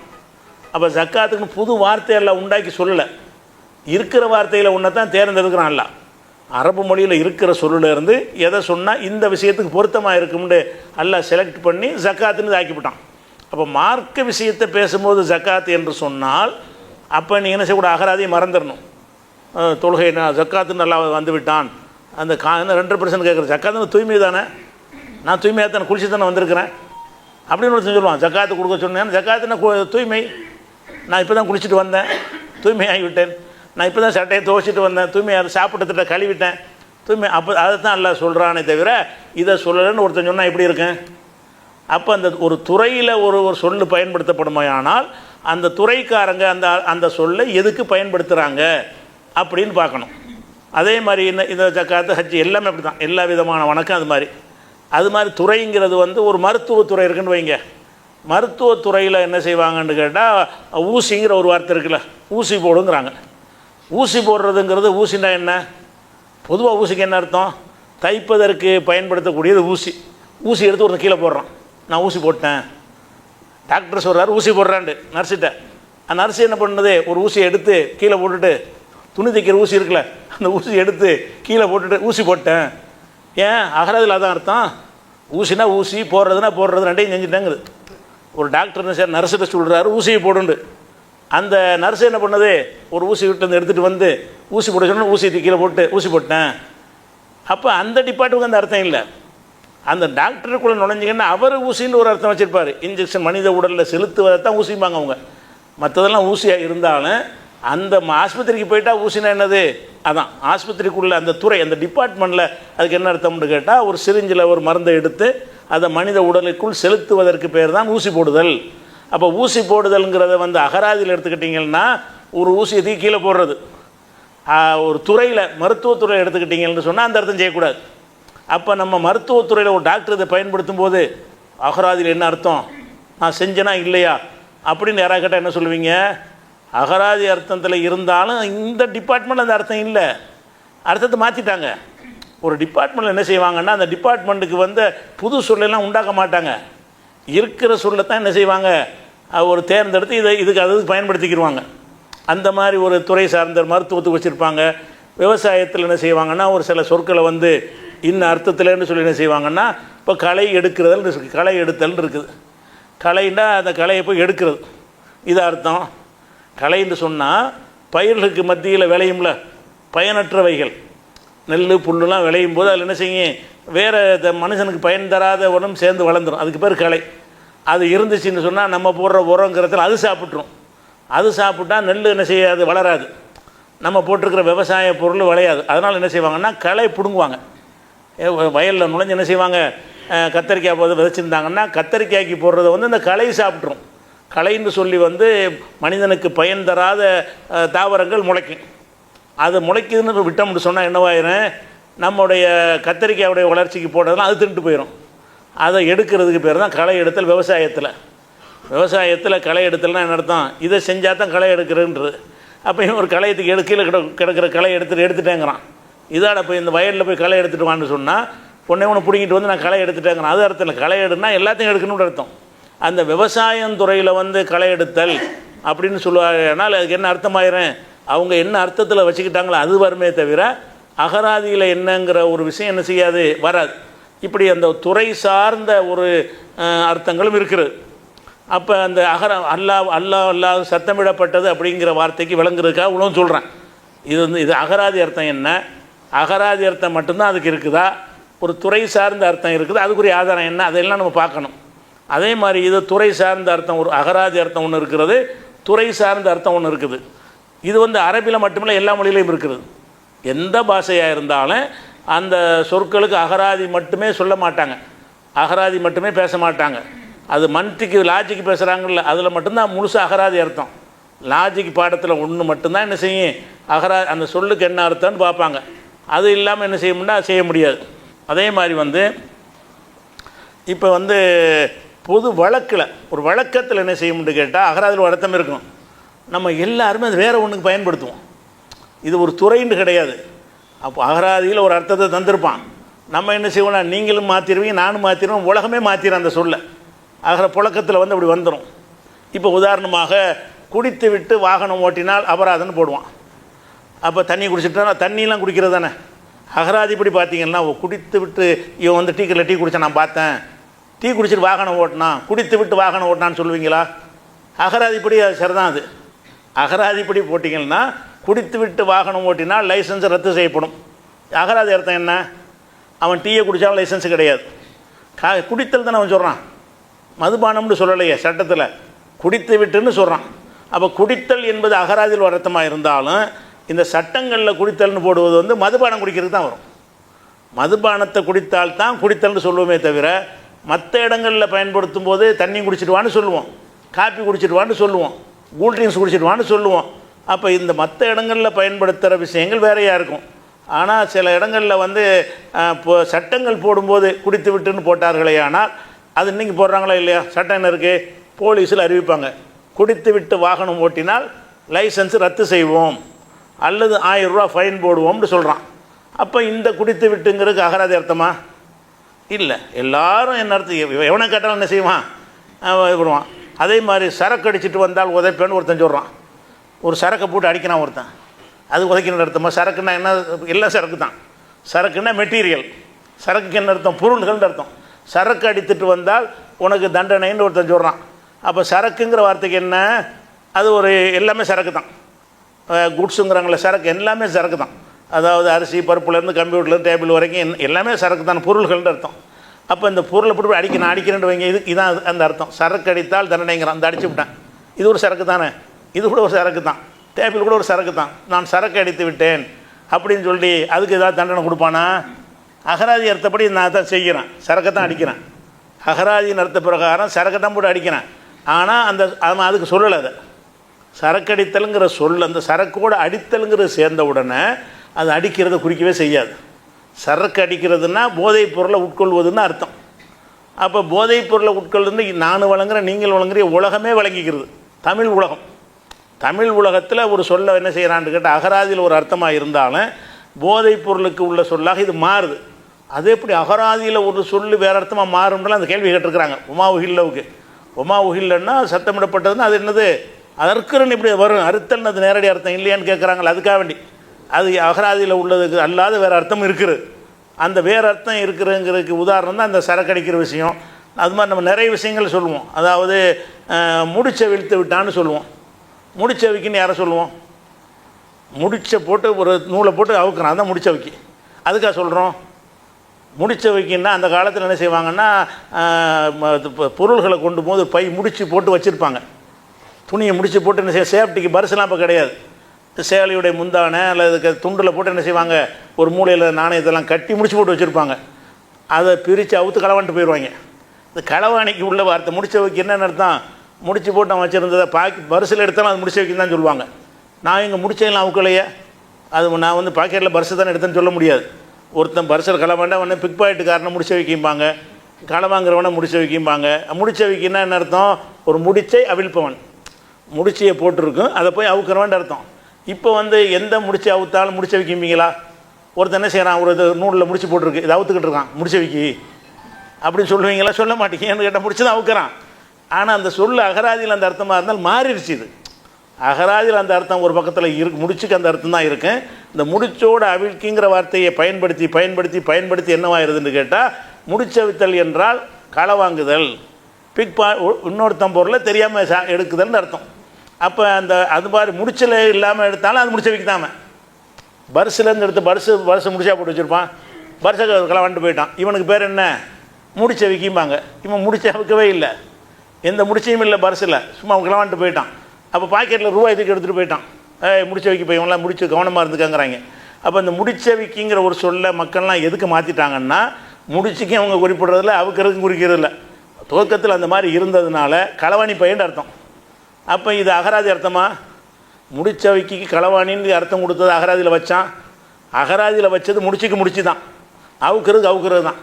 முடிச்ச போட்டு அவுக்கிறது அகராதி அர்த்தம். முடிச்ச வைக்கிக்கு என்ன அர்த்தம்? அகராதியில் முடிச்சுன்னா முடிச்சு போடணும், அவுக்கிறன்னா அது அவுக்கணும். இது அகராதியில் வச்ச அர்த்தம். ஆனால் நீங்கள் யார் பயன்படுத்தினாலும் இந்த அர்த்தம் செய்வீங்களா? அகராதிப்படி இந்த அர்த்தம் தப்பு அப்படின்னு சொல்லக்கூடாதுன்னு சொல்லுவீங்களா? எல்லோரும் ஒத்துக்கிட்டோம், சில சொற்களுக்கு அர்த்தத்தை வந்து மாற்றிடுவோம். அகராதியில் ஒன்று இருக்குன்னு செய்கிறது அதை மாற்றிடுவோம். அதே மாதிரி வந்து கம்பி நீட்டிட்டான்னு சொல்லுவோம். களவாண்டு போனால் என்ன செய்வோம்? கம்பி நீட்டுறன்னு அர்த்தம். கம்பியை நான் உருக்கி நீளமாக்குறது. கம்பி நீட்டுறன்னு அர்த்தம். அது உருக்கி என்ன செய்கிறது? தங்க கம்பி நீட்டுறாங்கல்ல, கம்பி நீட்டுறதுன்னு சொன்னால் சின்னதாக இருக்கிறத பெருசாக்குறதுக்கு பேர் தான் கம்பி நீட்டுதல். அப்போ கம்பி நீட்டினான்னு நம்ம யாரை சொல்லுவீங்க? ஓடி போனோம்னு சொல்லுவீங்க. கம்பி நீட்டிட்டான், நம்பி எதாவது கொடுத்துருப்பீங்க, ஆள் வரமாட்டான், கம்பி நீட்டான். அப்போ கம்பி நீட்டி விட்டான் என்று சொன்னால் எவனாச்சும் அகராதி என் நினைவில் கொள்வானா? ஆனால் அகராதி அர்த்தம் என்னன்னு கேட்டால் கரெக்டாக சொல்லுவான். கம்பின்னா கம்பி, நீட்டுன்னா நீட்டு, அது சொல்லுவான். ஆனால் கம்பி நீட்டிட்டான் என்ற சொல்லுக்கு அந்த அர்த்தம் செய்ய மாட்டான். அது என்ன வழக்கத்தில் என்ன இருக்குதோ அந்த அர்த்தத்தை நீட்டுருவான், அதை பயன்படுத்திக்கிடுவான். அப்போ அந்த மாதிரி வந்து 3 அர்த்தம். ஒரு அர்த்தம் வந்து அகராதி அர்த்தம், அது சில இடங்களில் பயன்படுத்தப்படும், பெரும்பாலும் அது பயன்படுத்தப்படும். குறிப்பாக லாஜிக் பாடத்திலாம் அகராதியை சொல்லத்தான் பயன்படுத்துவாங்க. அடுத்து என்னென்னு கேட்டால், ஒரு துறை சார்ந்த வழக்கு, ஒரு குறிப்பிட்ட டிபார்ட்மெண்ட்டில் ஒரு சொல்ல வந்து ஒரு விஷயத்துக்கு என்ன செய்வான், அவன் வந்து இப்போ நாடாண்டு வச்சுருக்கான்னு வைங்களேன். இப்போ அரசாங்க ஃபைலில் நாடா கட்டுறாங்கல்ல, நாடா கட்டுனா நாடாண்டா நம்ம பாவாடா நாடா தான் நாடான்னு சொல்லுவோம். அவன் நாடாண்டு எதை சொல்லுவான்? ஃபைலுக்கு போகிறது, ஃபைலில் உள்ள கைத்தை போய் நாடாங்கிறான். வேறு எதையும் அது நாடாங்கிற சொல்லு வந்து என்ன செய்யாது, அது குறிக்கவே செய்யாது. இப்படி நிறைய எக்கச்சக்கமாக இருக்குது, டிபார்ட்மெண்ட்டில் அர்த்தம் இருக்கிறது. அப்போ அந்த டிபார்ட்மெண்ட்டில் வந்துடும்போது நீங்கள் எதை அகராதி பேசக்கூடாது. அந்த டிபார்ட்மெண்ட்டில் நுழைஞ்சிட்டிங்கன்னா அவங்க எந்த அர்த்தத்தை வச்சுருக்கிறாங்க, அவன் அகராதியில் வச்சது வேறு அர்த்தமாக இருக்கலாம். இப்போ என்ன பயன்படுத்துகிறாங்க அப்படின்னு பார்க்கணும். இது ஒரு வச்சாச்சா. அதே மாதிரி வந்து 3வது அர்த்தம் வந்து பொது வழக்கில் உள்ளது. பொது வழக்கில் அகராதியில் ஒரு அர்த்தம் இருந்தாலும் அது தனியாக ஓரங்கட்டி வச்சுவிட்டு என்ன செய்வாங்க, அந்த வேறு அர்த்தத்துக்கு மாற்றிடுவாங்க. இது மாதிரி நிறைய இருக்குது. அவன் கை நீளம்னு சொல்லுவான் களவாணி பயலுக்கு. அவன் கை நீளம் பார்த்து இருந்துக்கிறங்க, அளந்து பார்த்தா ஒரே அளவு தான் இருக்கும். அப்போ கை நீளத்துக்கு அகராதி அர்த்தங்க சொல்கிறது கிடையாது. கை நீளம்னு அவன் எல்லையை தாண்டி அடுத்த ஆள் பொருள் போய் எடுக்கிறான், அதுக்காக நீளம்ங்கிறான். கை நீளம்னு அர்த்தம் உன் அளவோட வச்சுக்கிறா, நீ அங்கே போய் எடுக்கிற, அங்கே போய் எடுத்ததுனால அதுக்கு என்ன அர்த்தம்னா கை நீண்ட மாதிரி, இவனு கை நீளமாக போய் அடுத்த ஆள் பொருளை எடுத்துட்டாங்கிற மாதிரி வந்து அது களவாணி பையங்கிற அர்த்தமாச்சு. இப்போ கை நீளமானவன்ட்டு சொன்னால் என்ன அர்த்தம் நம்ம செய்வோம்? இப்போ அளந்து பார்த்து கை பெருசாக இருக்குன்ற அர்த்தம் செய்வோமா? ஆள் கை நீளம் கவனமாக இருந்துக்கிறங்க. ஒருத்தன் வீட்டுக்கு நுழைஞ்சோன்னு செய்வோம், கடையில் சேர்க்குவோம், ஆளை சேர்க்கலாமான்னு, கை நீளம் அப்படிம்பாங்க. கை நீளமா? கை நீளம்னா நல்ல நிறைய வேலை செய்வான், அதிகமாக வேலை செய்வான்னு அப்படி அர்த்தம். களவாணி பயிலுக்கு சொல்கிற வார்த்தை. அப்போ கை நீளத்துக்கு அகராதியில் அர்த்தம் வேறு, வந்து அந்த மனிதருடைய வழக்கத்தில் பொது வழக்கில் அதுக்கு அர்த்தம் வேறு. 3 அர்த்தம் ஆகிடுச்சா. 4வது ஒரு அர்த்தம் என்னென்னு கேட்டால் இலக்கிய அர்த்தம். அகராதியில் உள்ள அர்த்தத்துக்கு வந்து அந்த அர்த்தத்தை நாடாமல் சம்பந்தம் இல்லாமல் வேறு ஒரு அர்த்தத்தை நாடுற இலக்கியமாக சொல்வது. இலக்கிய அர்த்தம்னா என்னென்னு கேட்டால், இப்போ வந்து சிங்கம், அப்படி சிங்கம்னு சொல்கிறோம். சிங்கத்துக்கு அகராதியில் என்ன அர்த்தம்? ஒரு மிருகம். சிங்கத்துக்கு அகராதியில் என்ன அர்த்தம்னா வனவிலங்கில் காட்டு ராஜான்னு சொல்லக்கூடிய ஒரு கர்ஜிக்கக்கூடிய ஒரு மிருகம். இதுதான் சிங்கத்துக்கு அர்த்தம். டிக்ஷனரியில் பாட்டா என்ன செய்வான், படத்தையும் போட்டிருப்பான், அதுக்கு விளக்கம் என்ன கொடுத்துருப்பான், கர்ஜனை செய்யக்கூடிய காட்டு விலங்கு அப்படின்னு அதுக்கு அகராதியில் அர்த்தம் போட்டிருப்பான். அப்போ சிங்கத்துக்கு என்ன அர்த்தம்? அகராதியில் உள்ள அர்த்தம் சிங்கம்னா ஒரு விலங்கு, மிருகம். அதே நேரத்தில் வந்து ஒரு பெரிய மனிதனில் வீரனை ஒருத்தர் இருப்பான், அவன் சிங்கம்டா அப்படிமோ. இந்த இடத்துல சிங்கமாகும் மனுஷன் எப்படி சிங்கமாகுவான்? ஒரு மனிதன் வந்து தைரியசாலியாக இருக்கிறான், எதுக்கும் பயப்பட மாட்டேங்கிறான். அப்போ அவனை பற்றி நம்ம என்ன பேசுவோம்? அவன் சிங்கம். இப்போ வந்து இலக்கியமாக சொல்கிறவன் சிங்கம்லாம் கிடையாது. சிங்கம் எப்படி வீரமாக இருக்கிறதோ விலங்குகளில், இவன் மனிதர்களில் வீரமாக இருக்கிறான்னு அர்த்தம். சிங்கம் எப்படி வீரமாக இருக்குதோ நேரடி அர்த்தமே கிடையாது, வேறு ஒன்றுக்கு மாற்றிடுறோம். மனுஷனை போய் சிங்கம்ங்கிறோம். அவன் சிங்கத்துக்கு தான் பயன்படுத்திக்கிட்டு இருந்தான். நம்ம என்ன செய்கிறோம்? ஒரு மனுஷனுக்கு வந்து சிங்கம்ங்கிறோம். அப்போ நம்ம என்ன செய்கிறோம்னு கேட்டால் இது இலக்கியம். அதே மாதிரி வந்து இப்போ குரான் இருக்குது. குரானை வந்து அல்லாஹ் என்ன செய்கிறான்? ஒளின்னு சொல்கிறான். குரான் ஒளின்ற ஒன்று அந்த லைட்லாம் அமர்த்திட்டு 10 குரானை கட்டி போட்டால் வெளிச்சம் வருமா? குரானை வந்து அல்லாஹ் 100 என்று சொல்கிறான். அல்லாஹ் குரானை பற்றி என்ன சொல்லும்போது, உங்களுக்கு 100 அல்லாஹ் அனுப்பியிருக்க தந்திருக்கிறேன், 100 இறக்கியிருக்கிறேங்கிறான். அப்போ 100 என்பதற்கு நேரடி அர்த்தம் என்ன? ஒளி. ஒளிங்கிற அர்த்தம் இங்கே கொடுப்பீங்களா? குரானை அல்லாஹ் 100 என்று சொன்னால் அப்போ கரண்ட் பில்லே தேவையில்லை, ஆளுக்கு 10 குரானை போட்டால் எப்பவும் கரண்ட் வெளிச்சம் வந்துக்கிட்டே இருக்குமே அப்படின்னு எடுத்துக்கிருவீங்களா? இல்லை, 100ன்னா வெளிச்சம் எப்படி உங்களுக்கு நல்லது கெட்டதை பிரித்து காட்டுகிறதோ. ஒரு வெளிச்சம் இருந்தால் தான் நீங்கள் இருக்கிற நான் இருக்கிறேன்னு தெரியும், இது சிவப்பா பச்சையான்னு தெரியும். வெளிச்சம் இருந்தால் தான் தெரியும். வெளிச்சம் எப்படி நல்லது கெட்டதை உங்களுக்கு பிரித்து காட்டுகிறதோ, அனைத்தையும் தனித்தனியாக பிரித்து காட்டுகிறதோ, அப்படி பிரித்து காட்டுகிற ஒரு தன்மை இந்த வேதத்துக்கு இருக்கிறது. இது கெட்டது, இது நல்லது, இது ஹராம், இது ஹலாலு, இதை செய்யலாம், இதை செய்யக்கூடாதுன்னு சொல்லி அனைத்தையும் பிரித்து காட்டும் பொழுது ஒரு ஒளி செய்கிற வேலையை அது செய்யுது ஏறக்குறைய. ஒரு ஒளி எப்படி என்ன செய்கிறது, பாம்பா பதறான்னு நமக்கு தெரியலை, லைட்டு போடணும்னு தெரிஞ்சிடும்ல. ஒரு இடத்துல பாம்பு கிடக்குது, ஒரு விறகு சொல்லி கிடக்குது, அது ரெண்டும் ஒரே மாதிரி தான் இருக்குது இருட்டில் பார்த்தோம்னா. அப்போ பாம்புன்னு சொல்லி அதை பிடிச்சிருவான், அல்லது சொல்லின்னு சொல்லி அதை பாம்பை போய் பிடிச்சிருவான். அப்போ இதை அவனுக்கு வழிகாட்டுறதுக்கு என்ன செய்ய, வெளிச்சத்தை போட்டவுடனே இதுதான் பாம்பு, இது வேறு அப்படின்னு நினச்சிக்கிறான். இது அந்த வெளிச்சத்தினுடைய தன்மை என்னன்னு கேட்டால், ஒவ்வொரு பொருளையும் என்னன்னு பிரித்து காட்டக்கூடிய ஒரு தன்மை எதுக்கு இருக்கிறது, வெளிச்சத்துக்கு இருக்கிறது. அதனால் ஒளின்னு சொல்கிறான். ஒளின்னா இதுதான் அர்த்தம். ஆனால் குர்ஆன ஒளி, நபிகள் நாயகத்தை ஒளின்னு குர்ஆன் சொல்லுகிறது. குர்ஆன் உங்களுக்கு நபியை ரசூலுல்லாஹ் அனுப்பியிருக்கும்போது அவரை நூறாக அனுப்பியிருக்கிறோம் நல்லா சொல்லி காட்டுறான். குர்ஆனை சொல்லும் பொழுது அது 100 உங்களுக்கு 100 அனுப்பியிருக்கிறோம் அப்படின்னு சொல்லி என்ன செய்கிறான், அல்லா குர்ஆனில் 100ங்கிற வார்த்தையை குர்ஆனுக்கு பயன்படுத்துகிறான். அப்போ இந்த இடத்துல இந்த ஒளிங்கிற அர்த்தம் யாராவது செய்வோமா? வெளிச்சம் வரும், குர்ஆன் இருந்தால் வெளிச்சமாக இருக்கும்.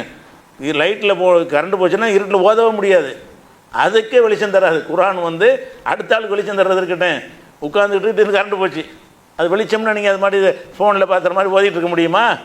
அது வெளிச்சம்லாம் வராது. வெளிச்சமே இல்லைன்னு நல்லா தெரிகிறது, ஆனால் வெளிச்சம்ங்கிறான்ல, வெளிச்சம் இல்லைன்னு நல்லா தெரியுது குர்ஆனில். அது வெளிச்சத்துக்குடைய அர்த்தம் அந்த அர்த்தம் இல்லைன்னு தெரிகிறது. ஆனால் என்ன செய்கிறோம், அது இலக்கிய அர்த்தம். இதெல்லாம் என்னது, இலக்கியமான அர்த்தம் கொடுத்துருவாங்க. இலக்கியம்னு சொன்னால் கொஞ்சம் ஒரு தன்மைக்கு அதுக்கு ஏறக்குறைய நெருக்கமாக இருக்கிறதுனால அது வெளிச்சத்தில் ஒரு தன்மை இதுலையும் இருக்கிறது அப்படின்னு சொல்கிறோம். ஒரு பொம்பளையை வர்ணிக்கும் போது நிலவுங்கிறான், 1000 நிலவை வாங்குகிறான் பொண்டாட்டியை பார்த்து. 1000 நிலவு, ஒரு நிலவு எவ்வளோ வெளிச்சமாக இருக்குது, 1000 நிலவுனா எப்படி இருக்கும்னு சொல்லி நான் ஒரு பெண்ணை வர்ணிக்கும் பொழுது 1000 நிலவே வா அப்படின்னு நிலவு மாதிரி ஒரு பெண்ணை கூப்பிட்றான். அவன் நிலவாவை, ஒரு பொம்பளை எப்படி நிலவாக ஆகுவாள்? நிலவுங்கிறது அது ஒரு தனியான துணைக்கோள், பூமிக்கு இருக்க ஒரு துணைக்கோள், அது மண் மாதிரி உள்ளதான், அது வழங்குது, அது மாதிரியான மூளை உள்ளதான், அதுதான் நிலவுங்கிறது. அந்த நிலவுங்கிறத ஒரு பெண்ணுக்கு சொல்கிறான்னா எப்படி சொல்கிறான், நேரடி அர்த்தம் சொல்லலை, இலக்கிய அர்த்தமாக சொல்கிறான். நிலவு எப்படி பளிச்சுன்னு இருக்குது அந்த மாதிரி இந்த பொம்பளையும் பளிச்சுன்னு இருக்கிறா. நிலவு என்ன செய்கிறது, பளிச்சுன்னு இருக்கிறவருக்கு பார்க்கறதுக்கு ஒரு குளுமையான ஒரு வெளிச்சம் தருதில்ல, அப்படின்னு நினைத்து கொண்டு என்ன செய்கிறாங்கன்னு கேட்டால் ஒரு பெண்ணை வர்ணிக்கும் போது நிலவும்பாங்க. அப்போ நிலவுண்ட ஒன்று அதுக்கு அகராதி அர்த்தமாக கொடுக்குறோம் இல்லை. ஏன்னு கேட்டால் நிலவுன்னு சொல்லுவது அந்த அர்த்தமே இல்லை. அகராதியத்தை தனியாக வைடா, நான் நிலவுன்னு எதுக்கு சொல்கிறேன், நிலவு பிரகாசமாக இருக்கிற மாதிரி இவளும் பிரகாசமாக இருக்கிறா அப்படின்னு இவன் ஒரு கருத்தை மனசில் நினைத்து கொண்டு என்ன செய்கிறான், அப்படி சொல்கிறான். அப்போ இந்த விஷயம் விளங்காதமத்தான் சிலருடைய மறுப்புகள்லாம் இருக்குது. என்ன மறுப்பு இருக்குது, உகில்லவுக்கு என்ன அகராதி அர்த்தம், அகராதி அர்த்தம் என்னங்கிற அடிப்படையை வைத்து கொண்டு சப்தமிடப்பட்டவைன்னு தானே வருது. அப்போ சத்தமிடப்பட்டவைன்னா பூஜிக்கப்பட்டதுன்னு அர்த்தம் செய்கிறீங்கல்ல, அப்படி செஞ்சீங்கன்னா மாமிசமாக இருந்தான்னா தாவரம் எல்லாத்தையும் தான் அது குறிக்கும்னு ஒரு வார்த்தை வைப்பாங்க. ஆனால் அதுலேயே அவங்க மீறுவாங்க, சத்தமிடப்பட்டவைன்னு தானே இருக்கு, நீ சத்தமிடாமல் உள்ளது ஹலான்னு சொல்லணும்ல. சத்தமிடப்பட்டவைன்னு சொல்லிவிட்டு அவங்களே அதுக்கு இலக்கிய அர்த்தம் கொடுப்பாங்க, நேரடித்தம் கொடுக்க மாட்டாங்க. சத்தமிடப்பட்டவை பொதுவானது. சரி, சத்தம்னு இடணுமா இல்லையா? ஒருத்தன் என்ன சத்தம் போடாமல் என்ன செய்கிறான்னா ஒரு ஆட்டை இருக்கிறான், சாமியின் பேராளுங்கிறான், ஆனால் சத்தம் போடலை. இதை திங்கலாமான்னா நீங்கள் செஞ்ச அர்த்த பிரகாரம் திங்கலான்னு வரும். இவன் சத்தம் போடலையா, இவன் அதான் சாமிக்கு ஒல்லாத்தி உஸ்ஸான்னு லாத்து உஸ்ஸா பேராள் நாகூராண்ட ஒரு பேராள்னு ஒருத்தன் இருக்கிறான், சத்தமாக சொல்லலாம்னா நாகூர் வாய்க்குள்ளே மட்டும் சொல்லிட்டான், நாகூரோட பேர் யாருக்கும் வழங்காமல். இதை திங்கலாமான்னு கேட்டால் நீங்கள் சொன்ன அர்த்த பிரகாரம் திங்கலான்னு வரும். நீங்கள் இந்த அகராதி அர்த்தம் தானே பார்க்குறீங்க, அகராதியில் உள்ள அப்படி தான் செய்யணும்ல. அப்போ இறைவன் அல்லாதவர்களுக்கு சத்தமிட இருக்கணும், சத்தமிட்டால் தான் அது ஹராமுன்னா. அப்போ சத்தமில்லாமல் வாய்க்குள்ளே போட்டு என்ன வேணாலும் திங்கலான்னு வந்துடும்.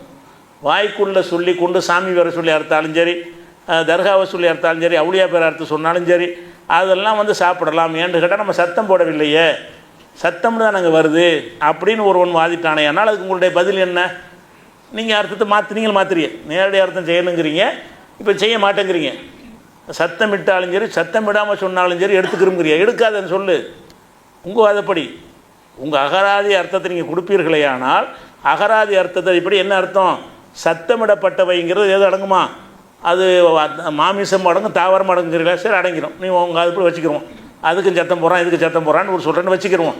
சரி, அப்போ சத்தமிடாதவைகள் அடங்குமா, சத்தமிடப்பட்டவை என்கிற ஒரு சொல்லில் சத்தமிடாமல் உள்ளது அடங்குமானா அடங்காது. எது அடங்காது, அல்லாவுடைய பேர் அல்லாமல் வேறு பேரை சொல்லி இருக்கிறான், ஆனால் சத்தம் போடலை. வேறு பேரை சொல்லி இருக்கிறான், சத்தம் போடலை. நமக்கு என்ன, இவங்க சொன்ன அர்த்த பிரகாரம் என்ன, சத்தமிடப்பட்டவை தான் என்னது ஹரம். அப்போ ஆட்டை இருக்கிறான், சாமியின் பேரால் இருக்கிறான், சத்தம்லாம் போடலை. எதை சொன்னால் நமக்கு தெரியல. அவனா நினச்சிட்டான் வாய்க்குள்ளே ஓம் காளி ஓம் பிராமணி ஏதாவது ஒன்று சொல்லிவிட்டு அறுக்கிறான். இதை சாப்பிட்லாமாண்டா உங்கள் அர்த்த பிரகாரம் சாப்பிட்ணுன்னு வரும். ஏன்னா நீங்கள் தானே உள்ள நேரடி அர்த்தம் செய்யணுங்கிறீங்க. நேரடியாக அகராதி அர்த்தத்தின்படி தான் எடுக்கணும்னு சொல்கிறீல்ல. அப்படி சொல்வீர்களே ஆனால் அதில் என்ன பாதி எடுக்கிறீங்க, முழுசாக எடுங்க அகராதி அர்த்தத்தை. உங்களுக்கு வசதியான அர்த்தத்துக்கு மட்டும் அகராதி சொல்லிடுவாங்களாம். அதில் சத்தம் போடுறதுன்னு அர்த்தம் வருதா, சத்தம் இல்லாத என்னை ஹராமாக்குற, சத்தம் இல்லாமல் சொல்கிறது ஹராம் இல்லைன்னு சொல்லணும். இவங்க என்ன செய்கிறாங்கன்னா அது மாமிசமாக இருந்தாலும் சரி மற்ற பொருளாக இருந்தாலும் சரி ரெண்டையும் எடுத்துக்கொள்ளும். சத்தமிடப்பட்டது என்பது அந்த சத்தமாக அந்த பேரை கூறுவதுன்னு அர்த்தம் செஞ்சிடறாங்க. அது மாமிசத்துக்கு கூறினா என்ன, தாவரத்துக்கு கூறினா என்னன்னு சொல்லி பொதுமைப்படுத்துறீல்ல, ஓகே அப்படி வச்சுக்கிடுவோம். அப்படி வைப்பீர்களே ஆனால் அதில் இன்னொரு விஷயம் இருக்குது, அதையும் எடுக்க மாட்டேங்கிறீங்க. சத்தம் முக்கியம் தேவையாக இருக்க, சத்தம் அவசியம் இல்லை. சத்தம் இருந்தால் தானே ஹராமாகும். அப்போ சத்தமிடாமல் வேறு சாமிகளுக்கு படைக்கப்பட்டு நீங்கள் சாப்பிடலாம், இப்படி தான் இந்த வசனம் சொல்லுது. நீங்கள் வாதிட்டு விட்டு இதை வாதிடணும். அகராதியைத்தான் நாங்கள் எடுத்துக்கிறோன்னு சொல்வீர்களே ஆனால் அகராதிப்படி உள்ளது நீங்கள் எப்படி சொல்லணும் அதை கரெக்டாக. அல்லாவின் பெயர் அல்லாததை சத்தமிட்டு சொன்னால்தான் ஹராமு. அல்லாஹ் பேர் இல்லாததை சத்தம் இல்லாமல் சொன்னால் ஹராம் இல்லைன்னு சொல்லி அகராதியில் பேசுனா அகராதியில் பேசுங்க. அகராதியில் உங்களுக்கு வசதிக்கு ஒரு அர்த்தம் செய்வீங்க, வசதிக்கு பாதியை மறந்துடுவீங்க. அகராதி அர்த்தம் ரெண்டு விஷயம் அதில் அகராதியில் அடங்கியிருக்கா இல்லையா. உங்கள் அகராதி அர்த்தமே செய்யக்கூடாது. ஏன் செய்யக்கூடாதுங்கிறதுக்கு நிறைய ஆதாரங்கள் நான் காட்ட போகிறேன்.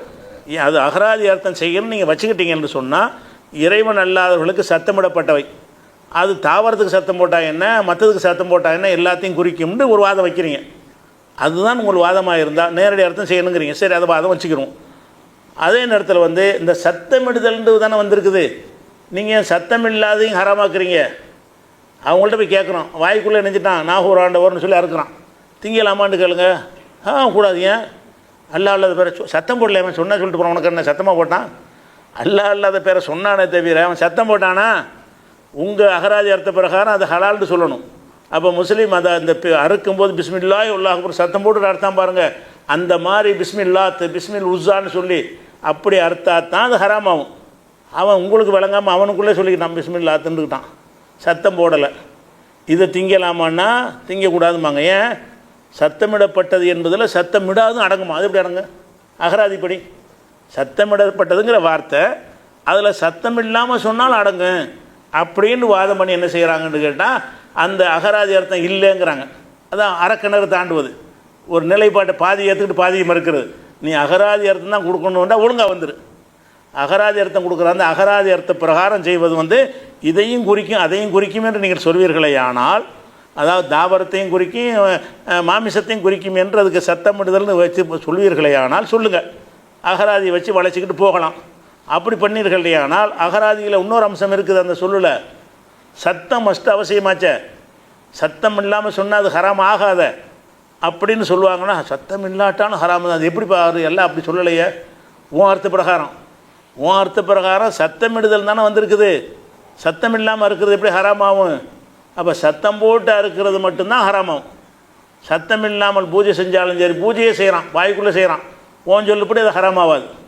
பூஜை செய்கிறாங்க, பூஜை செய்கிற பொருள் கூட அவங்க அர்த்த பிரகாரம் பாதி ஹராமாகாது, பாதி தான் ஹராமாகும். அவன் வாய்க்குள்ளே ஒரு மந்திரத்தை சொல்லிட்டு என்ன செய்கிறான், பூஜை செய்கிறான். அந்த பொருளை தந்தால் திங்கலாம்னா நீ திங்கலாம், நீனே சொல்லணும். எதை உனக்கு ஆதாரமாக காட்டுறியோ அது உனக்கு எதிராக நிற்கிது. இப்போ நீ எந்த பொருளை ஹராமுன்னு சொல்லி அந்த பொருள் ஓவாதப்படி பாதி ஹலால் ஆயிரும். எது மட்டும் இருக்கேன், சத்தம் போட்டு கத்திக்கிட்டு பூஜை செய்கிறான் பாருங்கள், அதை கொண்டாந்து தந்ததான் திங்கக்கூடாது. அவன் பூஜை செய்கிற அவன் வாய்க்குள்ளே ஏதாவது சொல்லிக்கிட்டு செஞ்சான்னு சொன்னால் என்னவாயிரும், அது ஹலாலா உண்டது ஓவாதப்படி வருது. ஓவாத்து நிறுவருக்கு உதவுது அந்த அர்த்தம். இந்த அகராதி அர்த்தத்தை நாங்கள் மாற்றி ஆகணும்னு சொல்லிட்டு வர்ற அகராதி அர்த்தத்தை மாற்றக்கூடாது, அகராதி அர்த்தம் தான் செய்யணும்னு சொல்வீர்களே ஆனால் ஒழுங்காக சொல்லுங்கள். அப்படி எந்த மறுப்பு சொன்னவர்களா எந்த கருத்தில் இருக்கிறாங்களா? சத்தமிட்டாலும் ஹராமும் சத்தமிடாட்டாலும் ஹராமுங்கிறாங்க. சத்தம் பிரச்சனை இல்லை, அப்படி பிரச்சனை இல்லைங்கிறத வார்த்தை அப்படி தானே இருக்குது. சத்தம் பிரச்சனை நீ தானேப்பா சொல்கிற. நீ ஒரு நிலைப்பாட்டுக்கா என்ன அர்த்தம் செய்ய போகிறதுக்கு. அகராதி அர்த்தம் செய்ய போனால் அதில் உறுதியாக நில்லு, வழக்கத்தில் ஒரு அர்த்தம் செய்ய அதில் உறுதியாக நில்லு. நீ அகராதி அர்த்தம் செய்யணும்னு வந்து விட்டாயானால் அகராதி அர்த்தப்படி உள்ள அனைத்தும் நீ ஏற்றுக்கணுமா இல்லையா? அகராதி அர்த்தத்தில் என்னென்ன விளை வருது அனைத்தையும் ஏற்றுக்கிறது கிடையாது. அதனால் இதை நம்ம என்ன செய்யணும்னா விளங்கிக்கணும்.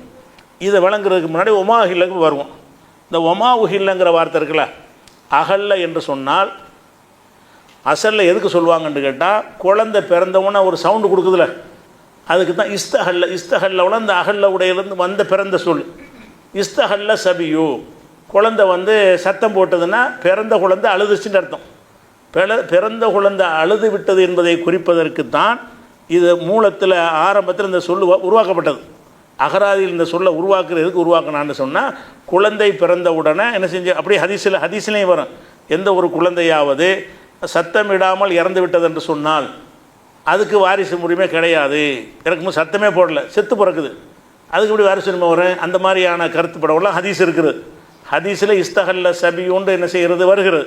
அப்போ அந்த மாதிரி வரும்னு சொன்னால் என்ன செய்கிறோம்னு கேட்டால், அந்த சத்தமிடுதலுங்கிற அர்த்தத்துக்கு தான் அது அசலில் வைக்கப்பட்டது. அசலில் அந்த சொல்லு உருவானதே வந்து குழந்தை சத்தம் போடும்ல, அதுக்கு தான் இஸ்தஹல்ல அகல்ல இந்த வார்த்தையெல்லாம் பயன்படுத்துவாங்க. பிறந்த குழந்தை சத்தம் போடும், ஃபஸ்ட்டு பிறந்த குழந்தை ஃபஸ்ட்டு சத்தம் போடும்ல, அதை தான் அந்த வார்த்தையை பற்றி சொல்லுவாங்க. எப்படி சொல்லுவாங்கன்னு கேட்டால், உதாரணமாக புகாரில் ஒரு ஹதீஸ் இருக்குது, 5758வது ஹதீஸ். என்ன ஹதீஸ் வருதுன்னு கேட்டால், 2 பெண்களுக்கு மத்தியில் ஒரு சண்டை. அப்போ வந்து ஒரு பொம்பளை வந்து கர்ப்பிணியாக இருக்கிறான், 2 பொம்பளை சண்டை போட்டுக்கிறாங்க. அதில் ஒரு பொம்பளை என்ன செய்கிறான், கர்ப்பிணியாக இருக்கிறான். இந்த கர்ப்பிணியாக இல்லாதவ என்ன செய்கிறான்னா, அவளை அடிச்சுவிட்டான். அடித்த உடனே வயிற்றில் உள்ள குழந்தை செத்துருச்சு. வயிற்றில் ஒரு குத்து விட்டா, ஒரு பொம்பளை இன்னொரு பொம்பளைக்கு வயிற்றில் குத்து விட்றா. அவள் வந்து கர்ப்பிணியாக இருக்கிறான், குழந்தை செத்து போச்சு. செத்தவுடனே இந்த பாட்டா துடிப்பெலாம் இல்லை. செத்ததுங்கிறது இந்த காலத்தில் ஸ்கேன் பண்ணி அப்படி கண்டுபிடிப்பாங்க. அந்த காலத்தில் துடிப்பில் தெரிஞ்சிடும் குழந்தை அடங்கிருச்சுங்கிறத. தொட்டு பார்த்தால அது மூச்சு இறங்குதா இல்லையான்னு வச்சு என்ன செய்வாங்க, அந்த காலத்து பாட்டிமாரெல்லாம் கண்டுபிடிச்சிருவாங்க, வயிற்றில் உள்ள குழந்தை சிசு உயிரோடு இருக்குதா உயிர் இல்லாமல் இருக்கான்னு சொல்லி. இப்போ அடிக்கு பிறகு பார்த்தீங்கன்னா குழந்தை பேச்சு மூச்சு இல்லை, அந்த துடிப்பே கிடையாது. வயிற்றை தடவி பார்த்தோம்னு சொன்னால் குழந்தை அவுட் ஆகி போச்சுன்னு வருது. அப்போ என்ன செய்கிறாங்கன்னா, ரசூல்லாட்ட வந்து இந்த கேஸ் வருது, இந்த மாதிரி இந்த பொம்பளை வந்து குத்திட்டாண்டு. சாதாரண ஒருத்தர் அடித்தாங்கன்னா திருப்பி அடின்னு சொல்லிட்டு போயிடலாம், உன்னை அடித்தா நீனு திருப்பி அடின்னு. இப்போ ஒரு கொலை நடந்திருக்கு. இப்போ இது அதுக்கு தான் ரசூல்லாட்ட வர்றாங்க. அடின்னா அவங்களே முடிவு எடுத்திருப்பாங்க, அந்த பொம்பளை வயிற்றில் குத்துல, நீனு வயிற்றில் குத்து, வயிற்றில் குத்துனது பதிலாகி போயிடும் அப்படின்னு சொல்லி வந்துடும். ஆனால் இது டிஃப்ரெண்ட்டான வழக்கு. என்ன வழக்கு, வயிற்றில் வந்து கர்ப்பிணியாக இருக்கிறனால குழந்தை இருக்குது. இவள் வயிற்றில் தான் குழந்தைக்காக குத்தலை, வயிற்றில் தான் குத்துறா. ஆனால் குழந்தை இப்போ செத்து போச்சு. அப்போ குழந்தை செத்துச்சுங்கிற கேஸ் வந்து என்ன செய்கிறாங்கன்னு கேட்டால், ஒரு அடிமை, ஆண் அடிமையோ பெண் அடிமையோ இதுக்கு ஈடாக கொடுக்கணும். நீ அந்த குழந்தை செத்ததுனால ஒரு அடிமையை வாங்கி நீ இவளுக்கு கொடு. குழந்தை சாவடித்ததுனால அடிமைங்கிறது பல லட்சம் பெருமதியான ஒன்று, நஷ்டஈடு கொடுக்க சொல்கிறாங்க. குழந்தைய வயிற்றில் உள்ள குழந்தைய சாவடித்ததுனால இது அடிங்கிற பஞ்சாயத்தில் வராது, அதுக்கு மேலே இன்னும் நடந்து போச்சு, அடியை தாண்டி ஒரு உயிர் போய்விட்டது அப்படின்னாலும் என்ன செய்கிறாங்கன்னா, அன்ன தியத்தை மாஃபி பத்தனிகா உர்ரத்துன் அபுதுன் அமத்தும். இந்த வயிற்றில் உள்ள குழந்தைக்கு உரிய இழப்பீடு என்னவென்று சொன்னால், ஒரு ஆண் அடிமை ஒரு பெண் அடிமை, ஒரு அடிமையை வாங்கி அதில் பெண் அடிமையை வாங்கி இவளுக்கு கொடுத்துடணும்.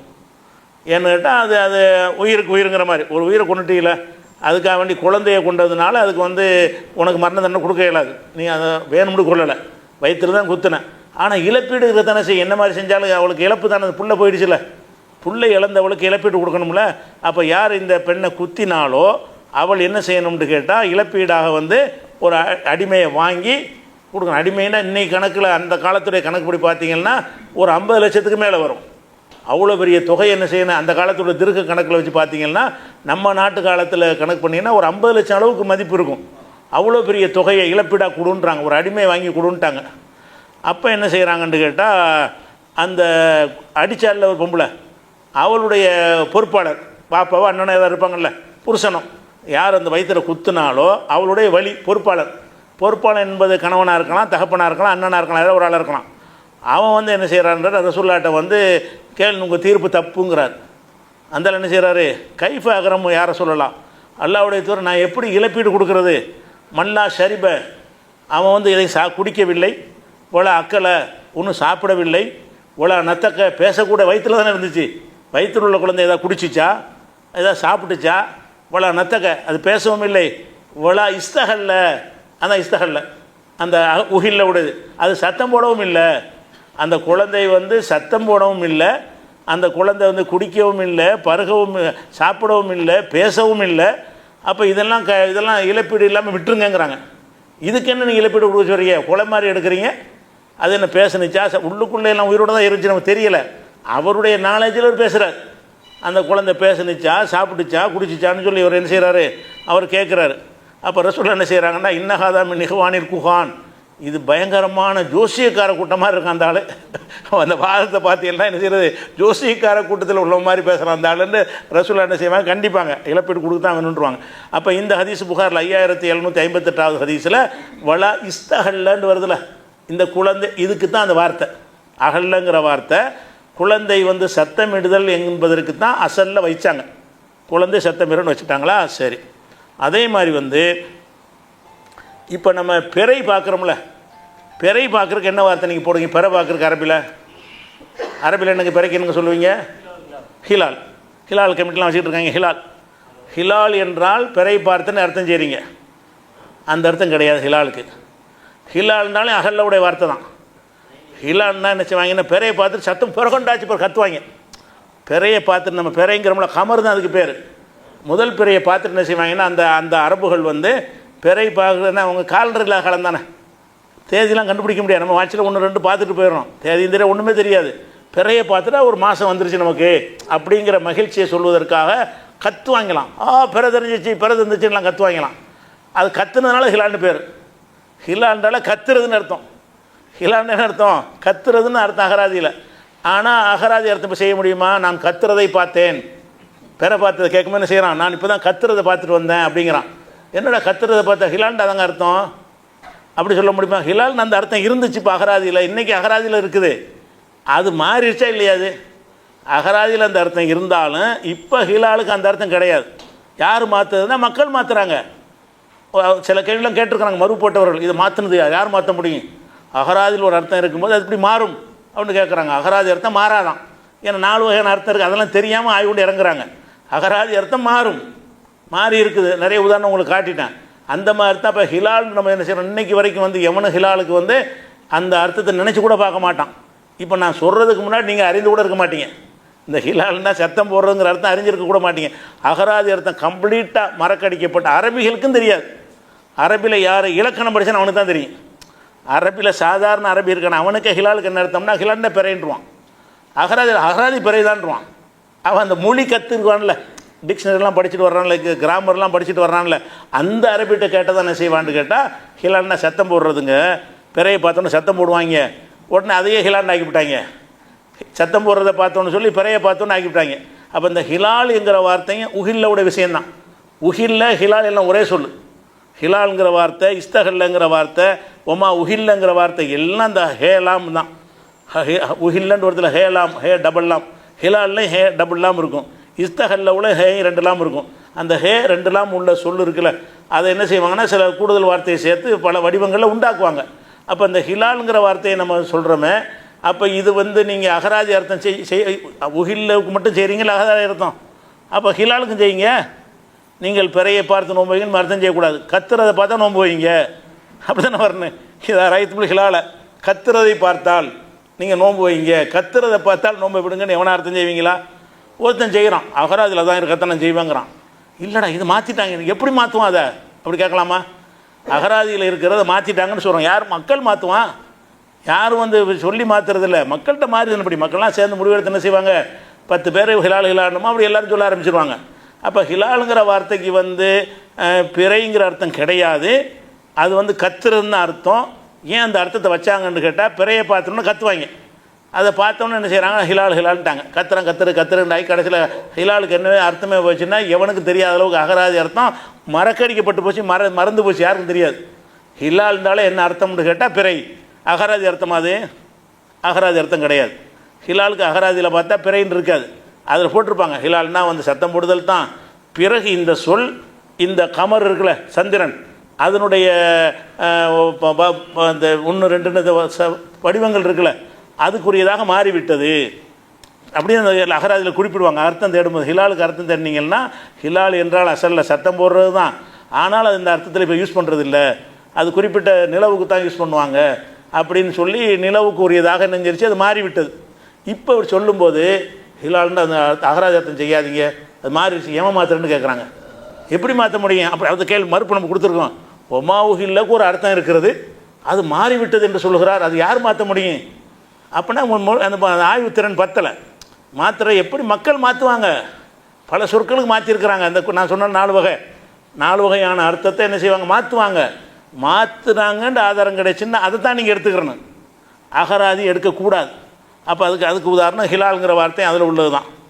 அதே மாதிரி இப்போ மழை பெய்யுதில்ல, மழை பெய்யும்போது ஒரு சத்தங்கள் கேட்கும். தடன்னு இறங்கும்போது அது தகர குட்டையாக இருந்தால் பயங்கர சத்தமாக இருக்கும். ஓலை வீடாக இருந்தால் அது சத்தமாக இருக்கும். ஓட்டு வீடு இருந்தால் அதுக்கு ஒரு சத்தமாக இருக்கும். சும்மா தரையில் விழுந்தால் கூட உஷ்ன்னு ஒரு சத்தம் வரும் மழை பெய்யும்போது. அதுக்கு என்ன செய்வாங்கன்னா இஸ்திஹிலாலுல் மத்தர், மழை சத்தம் போடுதும்பாங்க. இதே ஹிலால் தான், இதே உஹில்ல தான். உஹில்ல போட்டு என்ன செய்வாங்க? மழை சத்தம் போடுதும்பாங்க. அப்போ அந்த சத்தம் போடுதுங்கிற அர்த்தத்துக்கு அந்த வார்த்தை இருக்குது. இன்றைக்கி அந்த நேரடி அர்த்தத்தில் அந்த இடத்துல வந்துடும். அந்த இடத்துல என்ன செய்வாங்கன்னா மழை பெய்யுதுன்னு சொன்னால் இஸ்தஹல்லல் மத்தரு, மழை சத்தம் போடுகிறது. மழையிலிருந்து ஒரு மழை பெய்கிற சத்தம் நம்ம கேட்குதுல்ல, அதுக்காக வேண்டி என்ன செய்வாங்கன்னா இதே உஹில்ல உடைய வார்த்தை என்ன செய்வாங்கன்னா பூமியில் விழும்போது உள்ள சத்தத்தை எடுத்துக்கிடுவாங்க. அதே மாதிரி நீங்கள் ஹஜ்ஜுக்கு போகிறீங்கல்ல, ஹஜ்ஜு உம்ராவுக்கு போகிறதும் அகலில் தான். அகலல்னா பில் உம்ரத்தி, உம்ராவுக்காக நாங்கள் சத்தம் போட்டோன்னு அர்த்தம். ஆனால் அகராதி அர்த்தத்தில் தான் அந்த அர்த்தம். இஹ்ராம் கட்டினோன்னு அர்த்தம். ரசூலுல்லாஹ் என்ன செய்கிறாங்க? அகல்ல பில் உம்ரா, உம்ராவுக்கு சத்தம் போட்டார்கள். அகல்ல பில் ஹஜ்ஜி, எக்கச்சக்கமான ஹதீஸ், 1-2 ஹதீஸ் இல்லை. இந்த அகல்லங்கிற வார்த்தை சத்தம் போட்டு இஹ்ராம் கட்டுவதை குறிக்கிறது. சத்தம் போட்டால் தான் குறிக்குமானா சத்தம் போடாட்டாலும் குறிக்கும். சத்தம்ங்கிறது மைனஸ் ஆகிப்போச்சு வழக்கத்தில். அகராதியில் இருக்கிற சத்தம் போடுறதுன்னு சொல்லி இஹ்ராம் கட்டும்போது லப்பைக்கு ஹஜ்ஜன் மைக்கு போட்டு சத்தமாக போடுவாங்க. அவங்களுக்குள்ள லப்பைக்கு ஹஜ்ஜன்னு சொல்லிக்கிடுவாங்க. பயங்கர சத்தம்லாம் போட மாட்டாங்க. சத்தம் போடாட்டாலும் அகல்ல தான். அது சத்தம் வேண்டிய அவசியம் இல்லை. சத்தம் வேணுங்கிற ஒன்று அகராதிக்கு தான் வேணும். அகராதி இல்லாத அர்த்தம் என்னன்னு கேட்டால் ஹஜ்ஜு உம்ராவுக்கு இஹ்ராம் கட்டுற விஷயத்தை வரும்போதெல்லாம் உதாரணமாக சொல்வதாக இருந்தால் புகாரில் 316வது ஹதீஸ், அந்த 316 எடுத்து பாருங்கள்.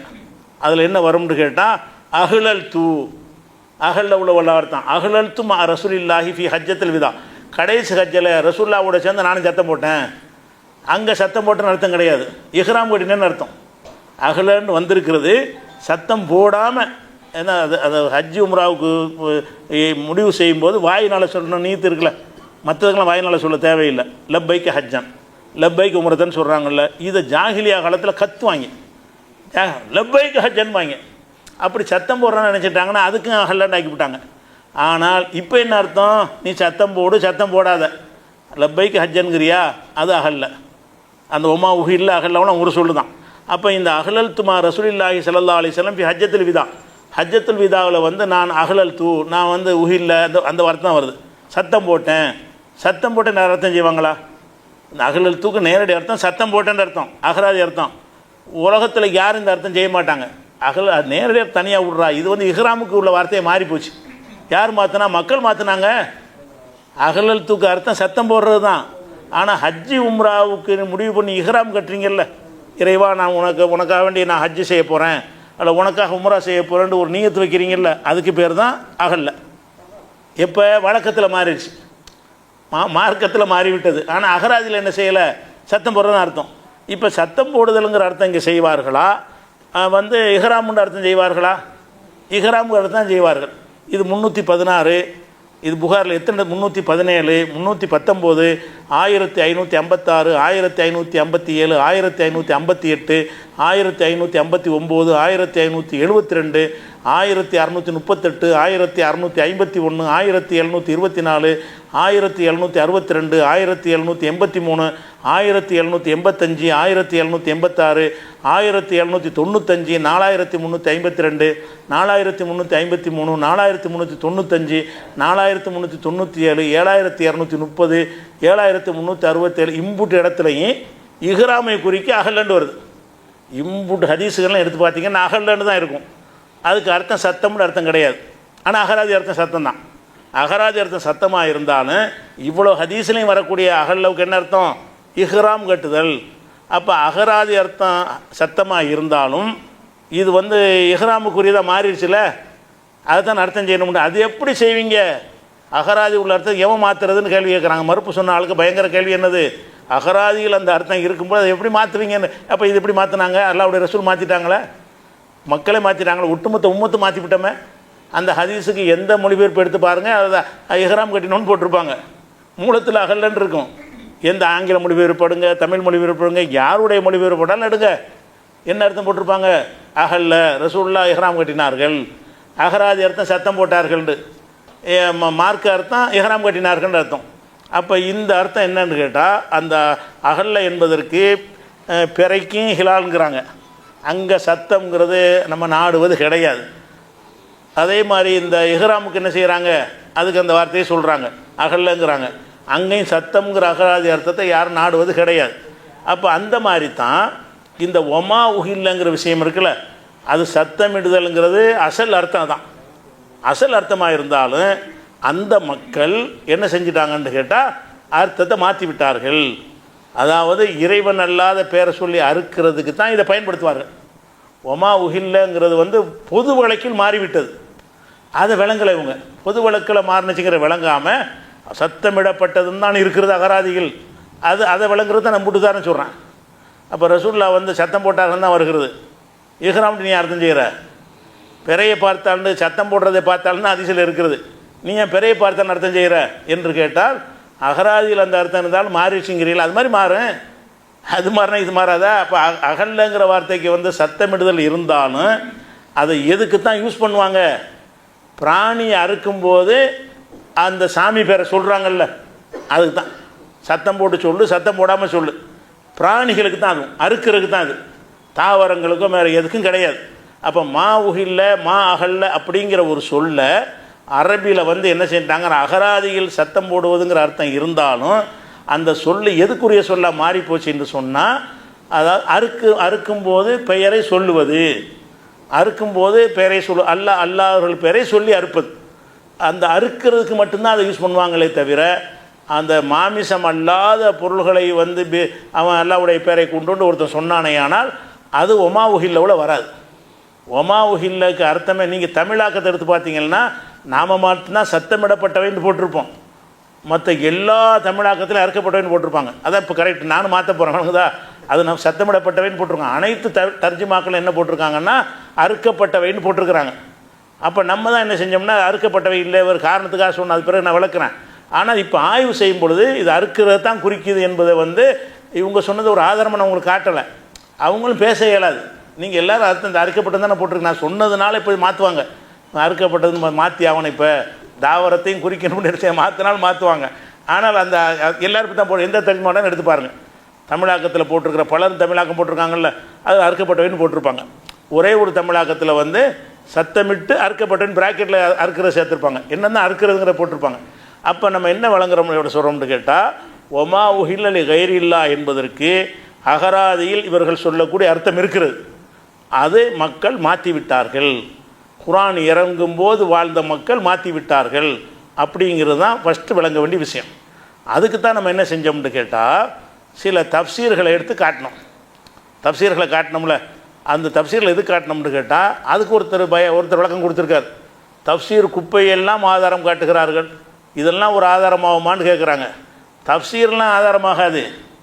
ஒரு மொழியுடைய அர்த்தத்தை தெரிவதற்கு தஃப்சீர் தான் ஆதாரம். அதுக்கு அந்த அர்த்தம் காட்டணும், அந்த சொல்லுக்கு என்ன அர்த்தம் என்பதை வந்து அவன் என்ன அர்த்தம் செஞ்சுருக்கான், இவன் என்ன செஞ்சுருக்கான்னு பார்த்தானே செய்யணும். இவர்கள் கொடுக்கக்கூடிய விளக்கத்தை தான் நம்ம ஏற்றுக்கிற மாட்டோம். மனோவிச்சைப்படி தஃப்சீருங்கிற பேரில் என்ன செய்வாங்க, விளக்கம் சேர்ப்பாங்க.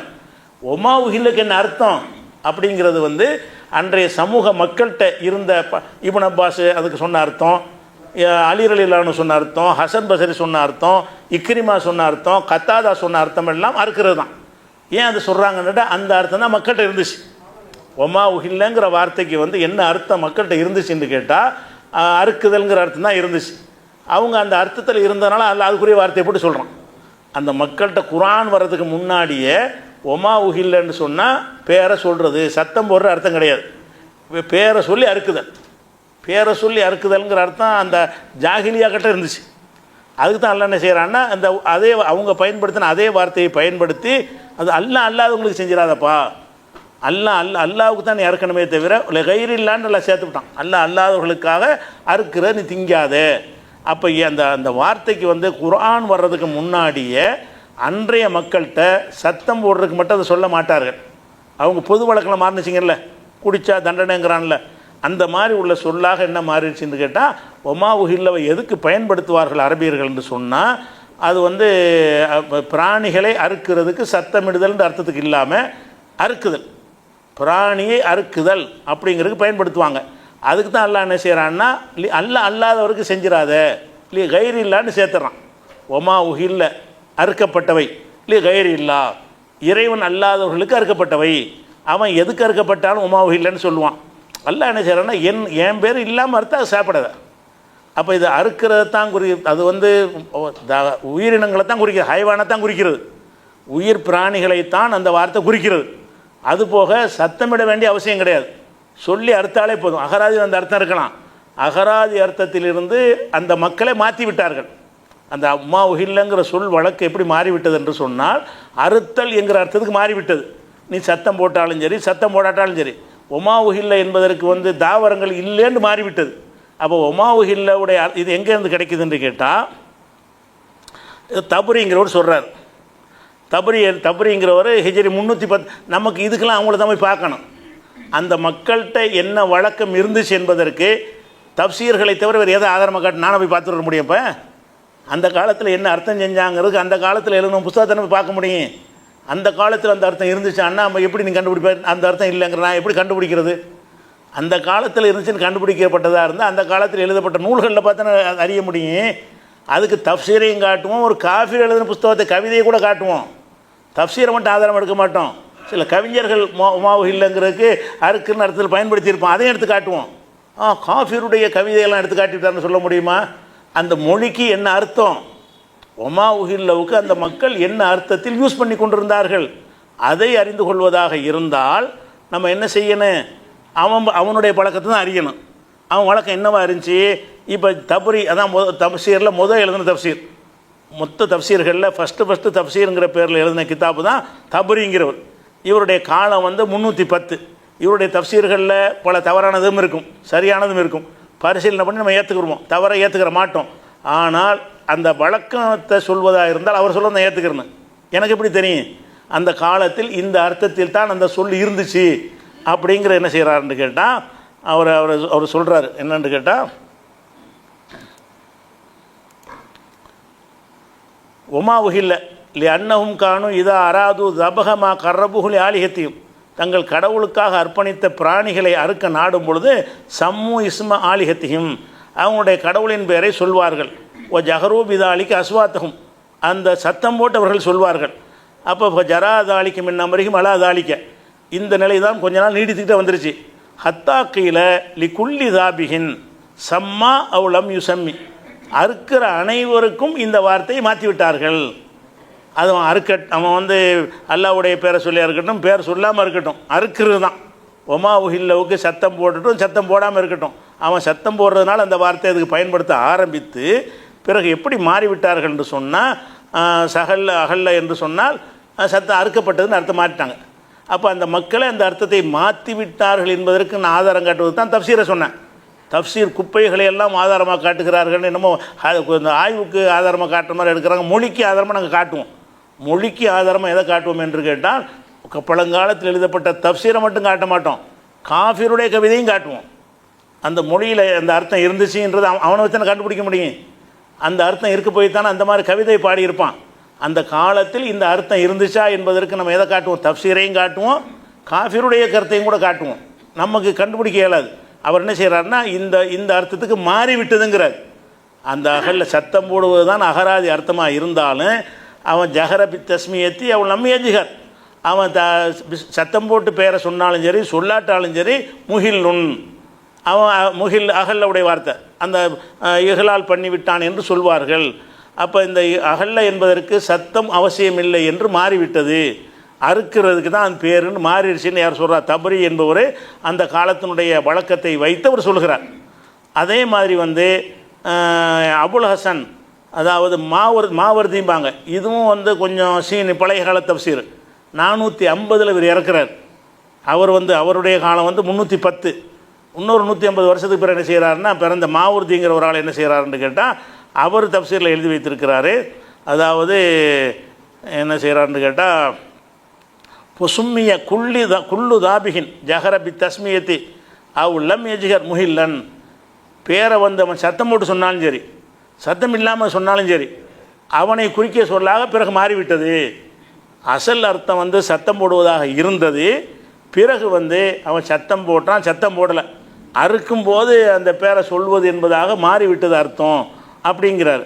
அதுக்கு உதாரணமாக வந்து இஹ்ராம உதாரணம் காட்டுறாரு. இஹ்ராமுக்கு சத்தம் எழுதல்ன்ற வார்த்தை வரும்ல, அந்த வார்த்தை எப்படி இஹ்ராமை குறிக்க தான் மாறிடுச்சோம் அவர் எடுத்து காட்டுறாரு. மாவுறுதிங்கிறது காட்டுறாரு. இஹ்ராமுக்கு அகல்ல தான் வருது காட்டினேன், இவ்வளோ ஹதீஸ் காட்டினாலும் புகாரில். அப்போ இஹ்ராமுக்கு அகல்ல என்பது எப்படி அந்த சத்தம் மைனஸ் ஆகி இஹ்ராம்ங்கிற அர்த்தத்துக்கு மாறிவிட்டதோ, அந்த மாதிரி என்ன செஞ்சுட்டா இதுவும் மாறிவிட்டது. சத்தம்ங்கிறது மேற்று கிடையாது, அகராதி அர்த்தம் கிடையாது. அப்போ அகராதி அர்த்தத்திலிருந்து மாறிவிட்டது என்பதை மாவுறுதிங்கிறவரும் சொல்கிறார். பகவிங்கிற ஒரு அறிஞர் என்ன செய்கிறாருன்னா, 510 பிறந்தவர், அவர் இறந்தவரை சொல்கிறார். என்ன செய்கிறாருன்னு கேட்டால், அகல்ல என்பதற்கு அசல் அர்த்தம் சத்தத்தை உயர்த்துதல். அது சொல்கிறார், அசுருல் இஹ்லாலி ரஃபவு சவுத்தி. அகல்ல என்பதனுடைய அர்த்தம் என்னன்னு கேட்டால் சத்தத்தை உயர்த்துதல் தான். ஆனால் ஹத்தாக்கீழ எப்படி மாறிவிட்டது என்று சொன்னால், ஹத்தாக்கீழ் அலி குல்லி தாபிகின், அறுக்கிற ஒவ்வொருத்தனையும் இது குறிக்கக்கூடிய சொல்ல மாறிவிட்டது. ஓ இல்லம் எஜிஹர், அவன் சத்தமாக சொல்லாட்டாலும் சரி, அவன் சத்தம்ங்கிற முக்கியம் கிடையாது, அல்லாவுடைய பேர் அல்லாமல் சொல்லி அறுத்துட்டான்னு சொன்னால் அதை அறுக்கிறதையும் குறிக்கி சத்தம் போடுற அவசியம் இல்லைங்கிறது மாறிவிட்டது. அந்த அகல்லுடைய அர்த்தம் வந்து பிறகு மாறிவிட்டதுன்னு சொல்லி என்ன செய்கிறாருன்னா பகவிங்கிற ஒரு அறிஞர் சொல்கிறார். அதே மாதிரி வந்து இப்னு அத்தியாங்கிற ஒரு தப்சீர் வந்து 542 இதெல்லாம் தப்சீர் ஆதாரம் காட்டின மாதிரி எதை காட்ட முடியும்? அந்த சொல்லுடைய அர்த்தம் வந்து ஆதியில் என்னவாக இருந்துச்சு, பிறகு எப்படி மாறுனுச்சு என்பதை வந்து இன்ஃபர்மேஷனை வச்சு தானே சொல்ல முடியும், கொடுக்குற தகவலை வச்சு தான் சொல்ல முடியும். அந்த உந்துலு சிங்கிற ஆள் என்ன செய்கிறாருன்னு கேட்டால், அவர் இதே கருத்தை இந்த கருத்தை இப்படியே சொல்கிறார். அதே மாதிரி இஸ்ஸுபின் அப்துசலாம்ங்கிற தப்சீர் அவரும் எழுதியிருக்கார். அவர் 660 எழுதியிருக்கிறார். இந்த சொல் அசலில் வந்து சத்தம் விட்டு உயர்த்தி பேர சொல்வதற்கு இருந்தது, பிறகு அது மாறிவிட்டது. மாறிவிட்டதுங்கிற வழக்கத்தை அவங்க சொல்லித்தான் நம்ம அறிய முடியும் அப்படின்னு 660 உள்ள அந்த தப்சீர்லையும் சொல்கிறார்.